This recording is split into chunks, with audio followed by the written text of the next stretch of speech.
ನಮಸ್ಕಾರ ವೀಕ್ಷಕರೇ, ಸಮಕಾಲೀನದ ಈ 118ನೇ ಕಂತಿಗೆ ನಿಮಗೆ ಸ್ವಾಗತ. ಕಳೆದ ಮೇ 30ನೇ ತಾರೀಕಿಗೆ ನರೇಂದ್ರ ಮೋದಿಯವರು ಪ್ರಧಾನಮಂತ್ರಿಯಾಗಿ ಅಧಿಕಾರ ವಹಿಸಿಕೊಂಡು ಮೊದಲನೇ ಟರ್ಮು ಕೂಡ ಸೇರಿದ್ರೆ ಒಟ್ಟು 7 ವರ್ಷಗಳಾಯಿತು.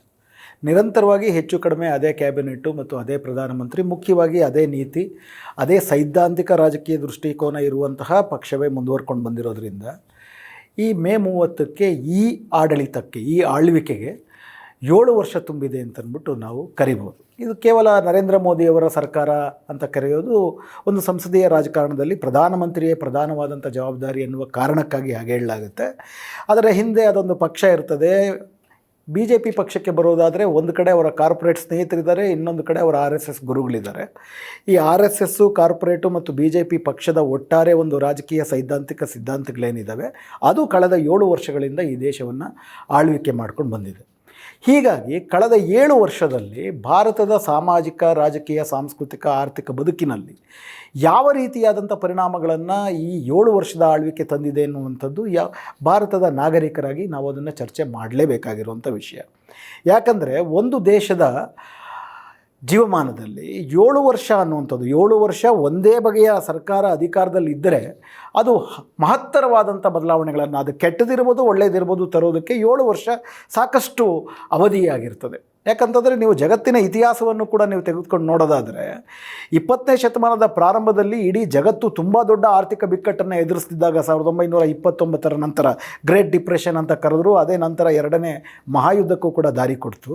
ಅದರಿಂದ ಸ್ವಲ್ಪ ತತ್ತರಿಸಿದಂಥ ಅಮೇರಿಕ ಸರ್ಕಾರ ಆವಾಗ 1933ರಲ್ಲಿ ರೂಸ್ವೆಲ್ಟ್ ಅವರು ಅಮೇರಿಕದ ಅಧ್ಯಕ್ಷರಾಗಿದ್ದರು. 33ರಿಂದ 39ರ ತನಕ 6 ವರ್ಷಗಳ ಕಾಲ ನ್ಯೂ ಡೀಲ್ ಅನ್ನುವಂಥ ಒಂದು ಅಮೇರಿಕದ ಆರ್ಥಿಕತೆಯನ್ನು, ಅಲ್ಲಿಯ ಜನರ ಬದುಕನ್ನು ಮತ್ತು ಅದರ ಒಟ್ಟಾರೆ ಅಸ್ಮಿತೆಯನ್ನು ಉಳಿಸ್ಕೊಳ್ಳೋದಕ್ಕೆ ಒಂದು ದೊಡ್ಡ ಪ್ರೋಗ್ರಾಮ್ ಮಾಡಿದ್ರು. ಒಂದಷ್ಟು ಮಟ್ಟಿಗೆ ಪರಿಣಾಮಕಾರಿ ಆಯ್ತಲ್ಲಿ. ಅಮೇರಿಕಾನ 2ನೇ ಮಹಾಯುದ್ಧದಲ್ಲಿ ಇಡೀ ಜಗತ್ತಿನ ಪ್ರಬಲ ರಾಷ್ಟ್ರವಾಗಿ ರೂಪಿಸ್ಕೊಳ್ಳುವುದಕ್ಕೆ ಅದು ಪ್ರಧಾನ ಕಾರಣ ಆಯಿತು. ಹಾಗೇ ನೀವು ಬೇರೆ ದೇಶಗಳಲ್ಲಿ ನೋಡೋದಾದರೆ ಯಾವ್ಯಾವ ದೇಶಗಳಲ್ಲಿ ಜನರಿಂದದೊಂದು ದೊಡ್ಡ ಕ್ರಾಂತಿ ಆಯಿತು, ರಷ್ಯಾ ಇರ್ಬೋದು, ಚೈನಾ ಇರ್ಬೋದು, ಕ್ಯೂಬಾ ಇರ್ಬೋದು, 7 ವರ್ಷಗಳಲ್ಲಿ, 7 ವರ್ಷಕ್ಕೆ 5 ವರ್ಷಗಳಲ್ಲಿ ತುಂಬ ದೊಡ್ಡದಾದಂಥ ಸಾಮಾಜಿಕವಾದಂಥ ಬದಲಾವಣೆಗಳನ್ನು ಅವ್ರು ತರಕ್ಕೆ ಸಾಧ್ಯ ಆಯಿತು. ಅದೇ ಥರ ನೀವು 1933ರಿಂದ 39ರ ತನಕ ಜರ್ಮನಿನಲ್ಲಿ ಹಿಟ್ಲರ್ ಅಧಿಕಾರಕ್ಕೆ ಬಂದಾಗ ಆ 6 ವರ್ಷಗಳಲ್ಲಿ ಜರ್ಮನಿ ಏನೆಲ್ಲ ಸಾಧಿಸಿತ್ತೋ ಅದನ್ನೆಲ್ಲವನ್ನು ಕೂಡ ಸರ್ವನಾಶ ಮಾಡಿ ಸಮಾಜದಲ್ಲಿ ಯಹೂದಿಗಳ ವಿರುದ್ಧದ ದ್ವೇಷವನ್ನು ಆಧರಿಸಿ ಮತ್ತು ಇಡೀ ಕಾರ್ಪೊರೇಟ್ಗಳಿಗೆ ಪರವಾದಂಥ ಎಲ್ಲ ರೀತಿಯ ನೀತಿಗಳನ್ನು ಮಾಡುತ್ತಾ ಇಡೀ ಜಗತ್ತನ್ನು ಒಂದು 2ನೇ ಮಹಾಯುದ್ಧದ ಪರಿಸ್ಥಿತಿಗೆ ತಂದಿಟ್ಟರು. ಆ ನಂತರದ 5 ವರ್ಷಗಳಲ್ಲಿ 44ರಷ್ಟೊತ್ತಿಗೆ ಇಡೀ ಜಗತ್ತು ಸರ್ವನಾಶ ಆಯಿತು. ಹಿಟ್ಲರ್ನ ಕಾರಣಕ್ಕಾಗಿ ಜರ್ಮನಿನೂ ಸರ್ವನಾಶ ಆಯಿತು. ಯಹೂದಿಗಳು 70 ಲಕ್ಷ ಜನ ಸತ್ತರೆ ಅದಕ್ಕಿಂತಲೂ ಹೆಚ್ಚು 44 ಲಕ್ಷದಷ್ಟು ಜರ್ಮನರು ಸತ್ತರು. ಇಡೀ ಜರ್ಮನಿ ಮಂಡಿಯೂರಿ ಜಗತ್ತಿನ ಕ್ಷಮೆ ಕೋರಬೇಕಾಗಿ ಬಂತು. ಇವತ್ತಿಗೂ ಕೂಡ ಅದರಿಂದ ಅವರು ತತ್ತರಿಸ್ತಾ ಇದ್ದಾರೆ. ಅದು 6 ವರ್ಷದ ಅವಧಿನಲ್ಲಿ ಆದದ್ದು. ಭಾರತದ ಪರಿಸ್ಥಿತಿಗೆ ಬಂದು ನೀವು ನೋಡೋದಾದರೆ ಸ್ವಾತಂತ್ರ್ಯ ನಂತರದಲ್ಲಿ ನಾವು 3 ವರ್ಷದಲ್ಲಿ ಇಡೀ ದೇಶ ಒಂದು 3000 ವರ್ಷಗಳ ಕಾಲ ಒಂದು ಮನುವಾದಿ ಸಿದ್ಧಾಂತದಲ್ಲಿ ನಡ್ಕೊಂಡು ಬಂದಿದ್ದರೆ 3 ವರ್ಷದಲ್ಲಿ ನಮ್ಮ ದೇಶದ ಆಗಿನ ಸ್ವಾತಂತ್ರ್ಯ ಹೋರಾಟದಲ್ಲಿ ಭಾಗವಹಿಸಿದಂಥವರೆಲ್ಲರೂ ಸೇರಿ ಅಂಬೇಡ್ಕರ್ ಅವರ ನೇತೃತ್ವದಲ್ಲಿ ಒಂದು ದೊಡ್ಡ ಸಂವಿಧಾನವನ್ನು ರೂಪಿಸೋಕ್ಕೆ ಸಾಧ್ಯ ಆಯಿತು. ಆ ನಂತರದ 10 ವರ್ಷಗಳಲ್ಲಿ ಇತಿಮಿತಿ ಒಳಗಡೆ ಸಂವಿಧಾನ ಕೊಟ್ಟ ಅವಕಾಶ, ಸಂವಿಧಾನವೇ ಹಾಕಿದ್ದಂಥ ಮಿತಿಗಳ ಒಳಗಡೆ ಒಂದಷ್ಟು ಭೂಮಿಕೆಯನ್ನು ನೆಹರು ಕಟ್ಟಿಕೊಟ್ರು. ಅದಾದ ನಂತರದಲ್ಲಿ ನಾವು ನೋಡಿದ್ರೆ 64ರಲ್ಲಿ ನೆಹರು ನಿಧನರಾದ ನಂತರ 69ರ ತನಕ 5 ವರ್ಷ ಇಡೀ ಭಾರತದ ಆರ್ಥಿಕತೆ, ಸಮಾಜ ಎಲ್ಲವೂ ಬಿಕ್ಕಟ್ಟಿನಿಂದ ಕೂಡಿರುವಂಥ ಕಾಲ. 69ರಿಂದ 75ರ ತನಕ ಇಂದಿರಾ ಗಾಂಧಿಯವರೇನು ಅಧಿಕಾರದಲ್ಲಿದ್ದರು. ಆ 6 ವರ್ಷ ಏನಿದೆ, ಆ ಒಂದು 6 ವರ್ಷದಲ್ಲಿ ಮುಂದಿನ 25 ವರ್ಷಗಳಲ್ಲಿ ಭಾರತ ಒಂದು ಭದ್ರವಾದಂಥ ನೆಲೆಗಟ್ಟಿನಲ್ಲಿ ಬೇಕಾಗದಂಥ ಸಮಾಜಮುಖಿಯಾಗಿ, ಅಲ್ಪ ಸ್ವಲ್ಪ ಸಮಾಜಮುಖಿಯಾಗಿ ಇರಬಹುದಾದಂಥ ಹಲವಾರು ಕ್ರಮಗಳನ್ನು ಅವ್ರು ತಗೊಳ್ಳೋಕ್ಕಾಯಿತು. ಬ್ಯಾಂಕ್ ರಾಷ್ಟ್ರೀಕರಣ, ಭೂ ಸುಧಾರಣೆ ಇತ್ಯಾದಿ ಹಲವಾರು ಕ್ರಮಗಳನ್ನು ತಗೊಳ್ಳಿಕ್ಕೆ ಸಾಧ್ಯ ಆಯಿತು. ಆ ನಂತರ ತುರ್ತು ಪರಿಸ್ಥಿತಿ ಬಂದು ಭಾರತದ ಪ್ರಜಾತಂತ್ರವೇ ಇವತ್ತಿನವರೆಗೆ ಇತಿಹಾಸದಲ್ಲಿ ಅಂಥ ಒಂದು ನೇರವಾದಂಥ ದಾಳಿಯನ್ನು ಕಂಡಿರಲಿಲ್ಲ. ಪ್ರಜಾತಂತ್ರ ಬರ್ಖಾಸ್ತೆ ಆಗೋಗಿತ್ತು. ಆ ನಂತರ ನಾವು ನೋಡಿದ್ದೀವಿ 2ನೇ ಬಾರಿ ಇಂದಿರಾ ಗಾಂಧಿಯವರು ಅಧಿಕಾರಕ್ಕೆ ಬಂದಾಗ ಅವರು ಮೊದಲ 6 ವರ್ಷದಲ್ಲಿ ಏನೆಲ್ಲ ಮಾಡಿದ್ರು ಅದನ್ನು 4 ವರ್ಷದಲ್ಲಿ ತದ್ವಿರುದ್ಧವಾದಂಥ ನೀತಿಗಳನ್ನು ಜಾರಿಗೆ ತಂದರು. ಆನಂತರ ನೋಡಿದ್ವಿ 91ರಲ್ಲಿ ಪ್ರಧಾನಮಂತ್ರಿ ನರಸಿಂಹರಾವ್ ಮತ್ತು ಮನಮೋಹನ್ ಸಿಂಗ್ ಅವರ ಜಂಟಿ ನೇತೃತ್ವದಲ್ಲಿ 91ರ ತನಕ ಏನು ನಾವು ಈ ದೇಶವನ್ನು ಉಳಿಸ್ಕೊಳ್ಳೋದಕ್ಕೆ ಬಡ ಜನರ, ಕೃಷಿಕರ, ರೈತರ ರಕ್ಷಣೆಗೆ ಏನೇನು ನೀತಿಗಳನ್ನ ಜಾರಿ ಮಾಡಲಾಗಿತ್ತು ಅದೆಲ್ಲವೂ ಸಂಪೂರ್ಣ ಬದಲಾಗಿ ಇವತ್ತು ನಾವು ಯಾವ ರೀತಿಯ ಆರ್ಥಿಕ ಬಿಕ್ಕಟ್ಟನ್ನು, ಒಂದು ರೀತಿಯ ಸಾಮಾಜಿಕ ಸಂಕ್ಷೋಭವನ್ನು ಎದುರಿಸ್ತಾ ಇದ್ದೀವಿ. ಅದಕ್ಕೆ ಬೇಕಾಗಿರುವ ಬುನಾದಿಯನ್ನು ಕೂಡ ನರಸಿಂಹರಾವ್ ಮತ್ತು ಮನಮೋಹನ್ ಸಿಂಗ್ ಅವರ ಸರ್ಕಾರವೇ ಆ 6 ವರ್ಷಗಳಲ್ಲಿ ಹಾಕ್ಕೊಡ್ತು. ಆ ನಂತರ ನೀವು ನೋಡಿದ್ರೆ 2004ರಲ್ಲಿ ಮತ್ತೆ UPA ಸರ್ಕಾರ ಅಧಿಕಾರಕ್ಕೆ ಬಂದಾಗ 10 ವರ್ಷಗಳ ಅವಧಿನಲ್ಲಿ ಕೊನೆ 3 ವರ್ಷದಲ್ಲಿ ಅಪಾರವಾದಂಥ ಭ್ರಷ್ಟಾಚಾರವನ್ನು ತೆಗೆದಿಟ್ಟರೆ ಏನು ಈ ಗಾಯವಾಗಿತ್ತು 1991ರಲ್ಲಿ ಸಂವಿಧಾನಕ್ಕೆ, ಅದಕ್ಕೆ ಒಂದಷ್ಟು ಮುಲಾಮು ಹಚ್ಚುವ ಪ್ರಯತ್ನಗಳನ್ನು, ನರೇಗಾ ಇರ್ಬೋದು, ರೈಟ್ ಟು ಎಜುಕೇಷನ್ ಇರ್ಬೋದು, ರೈಟ್ ಟು ಇನ್ಫಾರ್ಮೇಷನ್ ಇರ್ಬೋದು, ಈ ಥರ ಒಂದು ಹಕ್ಕುಗಳನ್ನು ಆಧರಿಸಿದಂಥ ಕಾರ್ಯಕ್ರಮವನ್ನು ಕೂಡ 6 ವರ್ಷದಲ್ಲಿ ತರಲಿಕ್ಕಾಯಿತು. ಹೀಗಾಗಿ ಜಗತ್ತಿನ ಇತಿಹಾಸ ಮತ್ತು ಭಾರತದ ಇತಿಹಾಸ 7 ವರ್ಷ ಅಥವಾ 6 ವರ್ಷ ಏನಿದೆ, ಒಂದು ದೇಶವನ್ನು ಅತ್ಯಂತ ದುಸ್ಥಿತಿಗೆ ತಳ್ಳೋದಕ್ಕೂ ಸಾಕು, ಅಥವಾ ದುಸ್ಥಿತಿಗೆ ಇರುವಂತಹ ಒಂದು ದೇಶವನ್ನು ಮೇಲೆತ್ತಕ್ಕೆ ಪೂರಕವಾದಂಥ ಕ್ರಮವನ್ನು ತೆಗೆದುಕೊಳ್ಳಿಕ್ಕೂ ಸಾಕು. ಹೀಗಾಗಿ 7 ವರ್ಷವನ್ನು ಸರಿಯಾದ ಮಾನದಂಡ ಅಲ್ಲ ಅಂತ ಯಾರೂ ತಳ್ಳೋಕ್ಕಾಗೋದೇ ಇಲ್ಲ. ಹೀಗಾಗಿ ಮೋದಿ ಸರ್ಕಾರದ ಈ 7 ವರ್ಷಗಳಲ್ಲಿ ಭಾರತದ ಪರಿಸ್ಥಿತಿ ಎತ್ತ ಸಾಗಿದೆ, ಈ 7 ವರ್ಷಗಳಲ್ಲಿ ಏನಾಗಿದೆ ಅನ್ನೋದನ್ನು ಅರ್ಥ ಮಾಡ್ಕೊಳ್ಳೋದು ತುಂಬ ಮುಖ್ಯ. ಯಾಕಂದರೆ 2014ರಲ್ಲಿ ನರೇಂದ್ರ ಮೋದಿಯವರು ಪ್ರಧಾನಮಂತ್ರಿಯಾಗಿ BJP ಅವರು ಮತ್ತೆ ಅಧಿಕಾರಕ್ಕೆ ಬರುವಾಗ UPA ನೇತೃತ್ವದಲ್ಲಿ 2ನೇ ಅವಧಿನಲ್ಲಿ ಅತಿ ದೊಡ್ಡ ಭ್ರಷ್ಟಾಚಾರ ನಡೆದಿತ್ತು. ಪಾಲಿಸಿ ಪ್ಯಾರಾಲಿಸಿಸ್ ಅಂತ ಕರಿತಿದ್ರು. ದೇಶಕ್ಕೆ ಬೇಕಾದಂಥ ಯಾವ ನೀತಿಗಳನ್ನು ತೆಗೆದುಕೊಳ್ಳೋಕ್ಕಾಗದಂಥ ಮೌನಿ ಪ್ರಧಾನಿಯಾಗಿ ಮನಮೋಹನ್ ಸಿಂಗ್ನ ಚಿತ್ರಿಸಿದ್ರು. ಇನ್ಫ್ಯಾಕ್ಟ್ ಇಡೀ ಜಗತ್ತಿನಾದ್ಯಂತ ಒಬ್ಬ ಪ್ರಧಾನಿಯನ್ನು BJP ಪಕ್ಷ ಬದನಾಮ್ ಮಾಡಿದಷ್ಟು ಭಾಷೆ ಇವತ್ತು ನರೇಂದ್ರ ಮೋದಿ ಬಗ್ಗೆನೂ ಕೂಡ ಯಾರೂ ಮಾಡ್ತಿಲ್ಲ. ನರೇಂದ್ರ ಮೋದಿ ಬಗ್ಗೆ ಯಾರಾದರೂ ಟೀಕೆಯನ್ನು ಮಾಡಿದ್ರೆ ಮೋದಿಯನ್ನು ಟೀಕಿಸಿ, ಆದರೆ ದೇಶವನ್ನು ಟೀಕಿಸಬೇಡಿ, ಮೋದಿಯನ್ನು ನೀವು ಟೀಕಿಸಿದ್ರೆ ದೇಶವನ್ನು ಟೀಕಿಸಿದೆ ಅಂತ ನೂರಾರು ಮಾತಾಡ್ತಾರೆ BJPನವರು. ಆದರೆ ಇದೇ BJP ಪಕ್ಷ ಆಗ ಜಗತ್ತಿನಾದ್ಯಂತ ಸುಮಾರಷ್ಟು ರಾಯಭಾರ ಕಚೇರಿಗಳ ವಿರುದ್ಧ ಮುಂದೆ ಎಲ್ಲರೂ ಕೂಡ ಈ ದೇಶವನ್ನು ಬದನಾಮ್ ಮಾಡುವಂಥ ಪ್ರಚಾರಗಳು ಮಾಡಿದ್ರು. ಅದು ಬೇರೆ ಪ್ರಶ್ನೆ ಇರಲಿ. ಹೀಗಾಗಿ ಆಗ ಈ ದೇಶವನ್ನು ಭ್ರಷ್ಟಾಚಾರ ಮುಕ್ತಗೊಳಿಸುತ್ತೇವೆ, ಕಳೆದ 70 ವರ್ಷದಲ್ಲಿ ಭಾರತ ಏನೆಲ್ಲ ಕಳ್ಕೊಂಡಿದೆ ಅದೆಲ್ಲವನ್ನು ಕೂಡ ನಾವು ಸಾಧಿಸಿ ತೋರಿಸುತ್ತೇವೆ, 2 ಕೋಟಿ ಉದ್ಯೋಗಗಳನ್ನು ಪ್ರತಿ ವರ್ಷ ಸೃಷ್ಟಿಸ್ತೀವಿ ಇತ್ಯಾದಿ ಹಲವಾರು. ಮತ್ತು ಎಲ್ಲರ ಬ್ಯಾಂಕ್ ಅಕೌಂಟ್ಗಳಲ್ಲಿ 15 ಲಕ್ಷ ಆಗ್ತೀವಿ ಅಂದರು. ಅದಾದಮೇಲೆ ಅಮಿತ್ ಶಾ ಅವರೇ ಅದೊಂಥರ ಎಲೆಕ್ಷನ್ ಜುಮ್ಲಾ, ನಂಗೆ ಮಾತಾಡಿದ್ದನ್ನೆಲ್ಲ ಗಂಭೀರವಾಗಿ ತಗೋಬಾರ್ದು ಅಂತ ಹೇಳಿದ್ರು. ಅದನ್ನೆಲ್ಲ ಬದಿಗಿಡೋಣ. 2014ರಲ್ಲಿ ಪಾರ್ಟಿ ವಿತ್ ದ ಡಿಫರೆನ್ಸ್ ಅಂದರೆ ಕಳೆದ 70 ವರ್ಷ ನಮ್ಮ ದೇಶವನ್ನು ಯಾರ್ಯಾರು ಆಳಿದರೆ ಆ ಎಲ್ಲ ಪಕ್ಷಗಳಿಗೆ, ಅದರಲ್ಲಿ ವಾಜಪೇಯಿನವರು ಸೇರ್ಕೋತಾರೆ ಆ್ಯಕ್ಚುಲಿ NDA ಮೊದಲನೇ ಅವಧಿನಲ್ಲಿ, ಅವರೆಲ್ಲ ಪಕ್ಷಗಳಿಗಿಂತ, ಕಾಂಗ್ರೆಸ್ಗಿಂತ, ಇತರ ಎಲ್ಲ ವಿರೋಧ ಪಕ್ಷಗಳಿಗಿಂತ ಭಿನ್ನವಾದಂಥ ಒಂದು ಪ್ರಜಾತಾಂತ್ರಿಕ ಆಡಳಿತವನ್ನು ನಾವು ಕೊಡ್ತೀವಿ. ಇನ್ಫ್ಯಾಕ್ಟ್ 2019ರಲ್ಲಿ ಅವರು ಸಂಸತ್ತನ್ನು ಪ್ರವೇಶಿಸಬೇಕಾದ್ರೆ ನಾನೊಬ್ಬ ಚೌಕಿದಾರ, ನಾನು ಮೊದಲು ಪ್ರಧಾನ ಸೇವಕ ಅಂದರು, ಆಮೇಲೆ ಚೌಕಿದಾರ ಅಂದರು, ಪ್ರಜಾತಂತ್ರದ ಒಂದು ದೊಡ್ಡ ದೇಗುಲವನ್ನು ನಾನು ಪ್ರವೇಶಿಸ್ತಿದ್ದೀನಿ, ಸಂವಿಧಾನವನ್ನು ಎತ್ತಿಡಿತೀವಿ ಅಂತಂದರು. 70 ವರ್ಷದಿಂದ ಈ ದೇಶದ ಎಂಥ ಕೆಟ್ಟ ಸರ್ಕಾರದ ಆಳ್ವಿಕೆ ಗುರಿಯಾಗಿದ್ದರು ಅದೆಲ್ಲದರಿಂದಲೂ ಕೂಡ ಮುಕ್ತಿ ಕೊಡ್ತೀನಿ ಅಂತಂದರು. ಅಂದರೆ ತುಂಬ ದೊಡ್ಡ, ಅಂದರೆ ಇನ್ನೂ ಈ ದೇಶ ವಿಮೋಚನೆ ಕಡೆಗೆ, ಅಭಿವೃದ್ಧಿಯ ಕಡೆಗೆ ಸಾಗ್ಬೋದು ಅನ್ನುವಂಥ ಭರವಸೆಗಳನ್ನ ಕೊಟ್ಟು ಈ ಸರ್ಕಾರ ಅಧಿಕಾರಕ್ಕೆ ಬಂದಿದ್ದರಿಂದ ನಾವು ಆ ಮಾನದಂಡಗಳಲ್ಲೇ ಇದನ್ನು ಈ 7 ವರ್ಷಗಳನ್ನು ಅಳಿಬೇಕಾಗತ್ತೆ. ಇದರಲ್ಲಿ ತುಂಬ ಮುಖ್ಯವಾದಂಥ ಮೊದಲನೇ ಮಾನದಂಡ ಏನು? ಇನ್ಫ್ಯಾಕ್ಟ್ ಈ ದೇಶದ 77 ವರ್ಷಗಳ ಪ್ರಜಾತಂತ್ರಕ್ಕೆ ಅತಿ ದೊಡ್ಡ ಕಳಂಕವಾದದ್ದು ಯಾವುದಪ್ಪ ಅಂದರೆ ಆ 2 ವರ್ಷದ ಎಮರ್ಜೆನ್ಸಿ. ಇಂದಿರಾ ಗಾಂಧಿಯವರ ಕಾಲದಲ್ಲಿ ಆದಂಥ ತುರ್ತು ಪರಿಸ್ಥಿತಿ ಏನಿದೆ ಅದು ಭಾರತದ ಪ್ರಜಾಸತ್ತೆಯನ್ನು ಬಹಿರಂಗವಾಗಿಯೇ ಘೋಷಿತವಾಗಿ ಅದನ್ನು ಬರ್ಖಾಸ್ತು ಮಾಡ್ತು. ಮತ್ತು ಅದರ ಹಿಂದೆ ಮತ್ತು ಆನಂತರ ಇಂದಿರಾ ಗಾಂಧಿಯವರ ಅಧಿಕಾರಕ್ಕೆ ಬಂದಾಗಲೂ ಕೂಡ ಒಂದು ಸಂಸದೀಯ ಪ್ರಜಾಸತ್ತೆಗೆ ಅತ್ಯಂತ ಮುಖ್ಯವಾಗಿರುವಂತಹ ಸಂಸತ್ತಿನ ನಡಾವಳಿ. ಸಂಸತ್ತು ಅಂತಂದರೆ ಒಂದು ಸಂಸದೀಯ ಪ್ರಜಾತಂತ್ರದಲ್ಲಿ ಆಡಳಿತಾರೂಢ ಪಕ್ಷ ಇರುತ್ತೆ, ಅದು ಆಯ್ಕೆಗೊಂಡದ್ದು, ಮತ್ತು ಆಯ್ಕೆಯಾದಂಥ ವಿರೋಧ ಪಕ್ಷವೂ ಇರುತ್ತೆ. ವಿರೋಧ ಪಕ್ಷಕ್ಕೂ ಕೂಡ ಒಂದು ಸಂಸದೀಯ ಪ್ರಜಾತಂತ್ರದಲ್ಲಿ ಆಡಳಿತ ಪಕ್ಷದಷ್ಟೇ ಪ್ರಜಾತಂತ್ರವನ್ನು ಉಳಿಸುವಂತಹ ಜವಾಬ್ದಾರಿ ಇರುತ್ತೆ. ಆಡಳಿತಾರೂಢ ಪಕ್ಷ ಅದಕ್ಕೆ ಗೌರವವನ್ನು ಕೊಡಬೇಕು, ಅದಕ್ಕೆ ಅವಕಾಶವನ್ನು ಕೊಡಬೇಕು.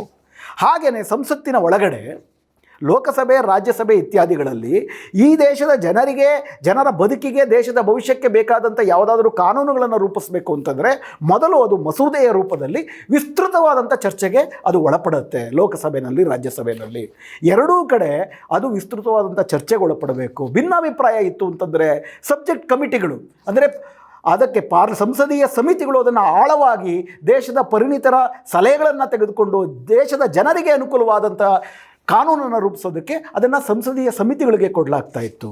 ಒಂದೊಂದು ಮಸೂದೆಗಳ ಬಗ್ಗೆಯೂ ಕೂಡ ಗಂಟಾನುಗಟ್ಟಲೆ ಚರ್ಚೆ ಆಗ್ತಿತ್ತು. ಸಂಸದೀಯ ವ್ಯವಸ್ಥೆ ಅಂದ್ರೇ ಇದು.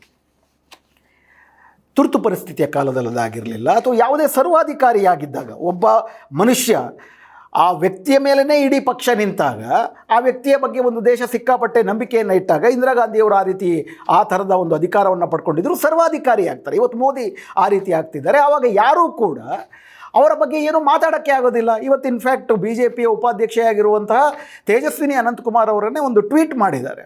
ಅದರಲ್ಲಿ ಅವ್ರು ಹೇಳೋದು, ಯಾರ ಮಾತನ್ನೂ ಕೇಳದ ನಾಯಕನಿದ್ದಾಗ ಆತನ ಸುತ್ತ ಯಾವ ಮಾತನ್ನೂ ಆಡದ ಬಟ್ಟಂಗಿಗಳೇ ಸುತ್ತಕೊಂಡಿರ್ತಾರೆ ಅಂತ.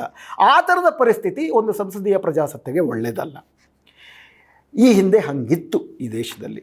ಮೋದಿಯವರು ಬಂದಾದಮೇಲೆ, ಪ್ರಧಾನಮಂತ್ರಿ ಆದಮೇಲೆ ಇದರಲ್ಲಿ ಬದಲಾವಣೆ ಆಗಿದೆಯಾ ಅಂದರೆ ನಮ್ಮ ಸಂಸದೀಯ ಪ್ರಜಾಸತ್ತೆಗೆ ಕಳೆದ 7 ವರ್ಷದಲ್ಲಿ ಗಟ್ಟಿತನ ಬಂದಿದೆಯಾ, ಅದು ಮತ್ತೆ ಕಳ್ಕೊಂಡದ್ದನ್ನು ಗಳಿಸ್ಕೊಂಡಿದೆಯಾ ಅಂತ ನೀವು ನೋಡಿದ್ರೆ, ಒಂದು ಸ್ಟ್ಯಾಟಿಸ್ಟಿಕ್ಸ್ ಏನು ಹೇಳುತ್ತೆ ಅಂದರೆ, UPA ಅವಧಿ, UPA 1, UPA 2 ಒಟ್ಟು 10 ವರ್ಷಗಳ ಕಾಲ ಅವರು ಆಳ್ವಿಕೆ ನಡೆಸಿದರು.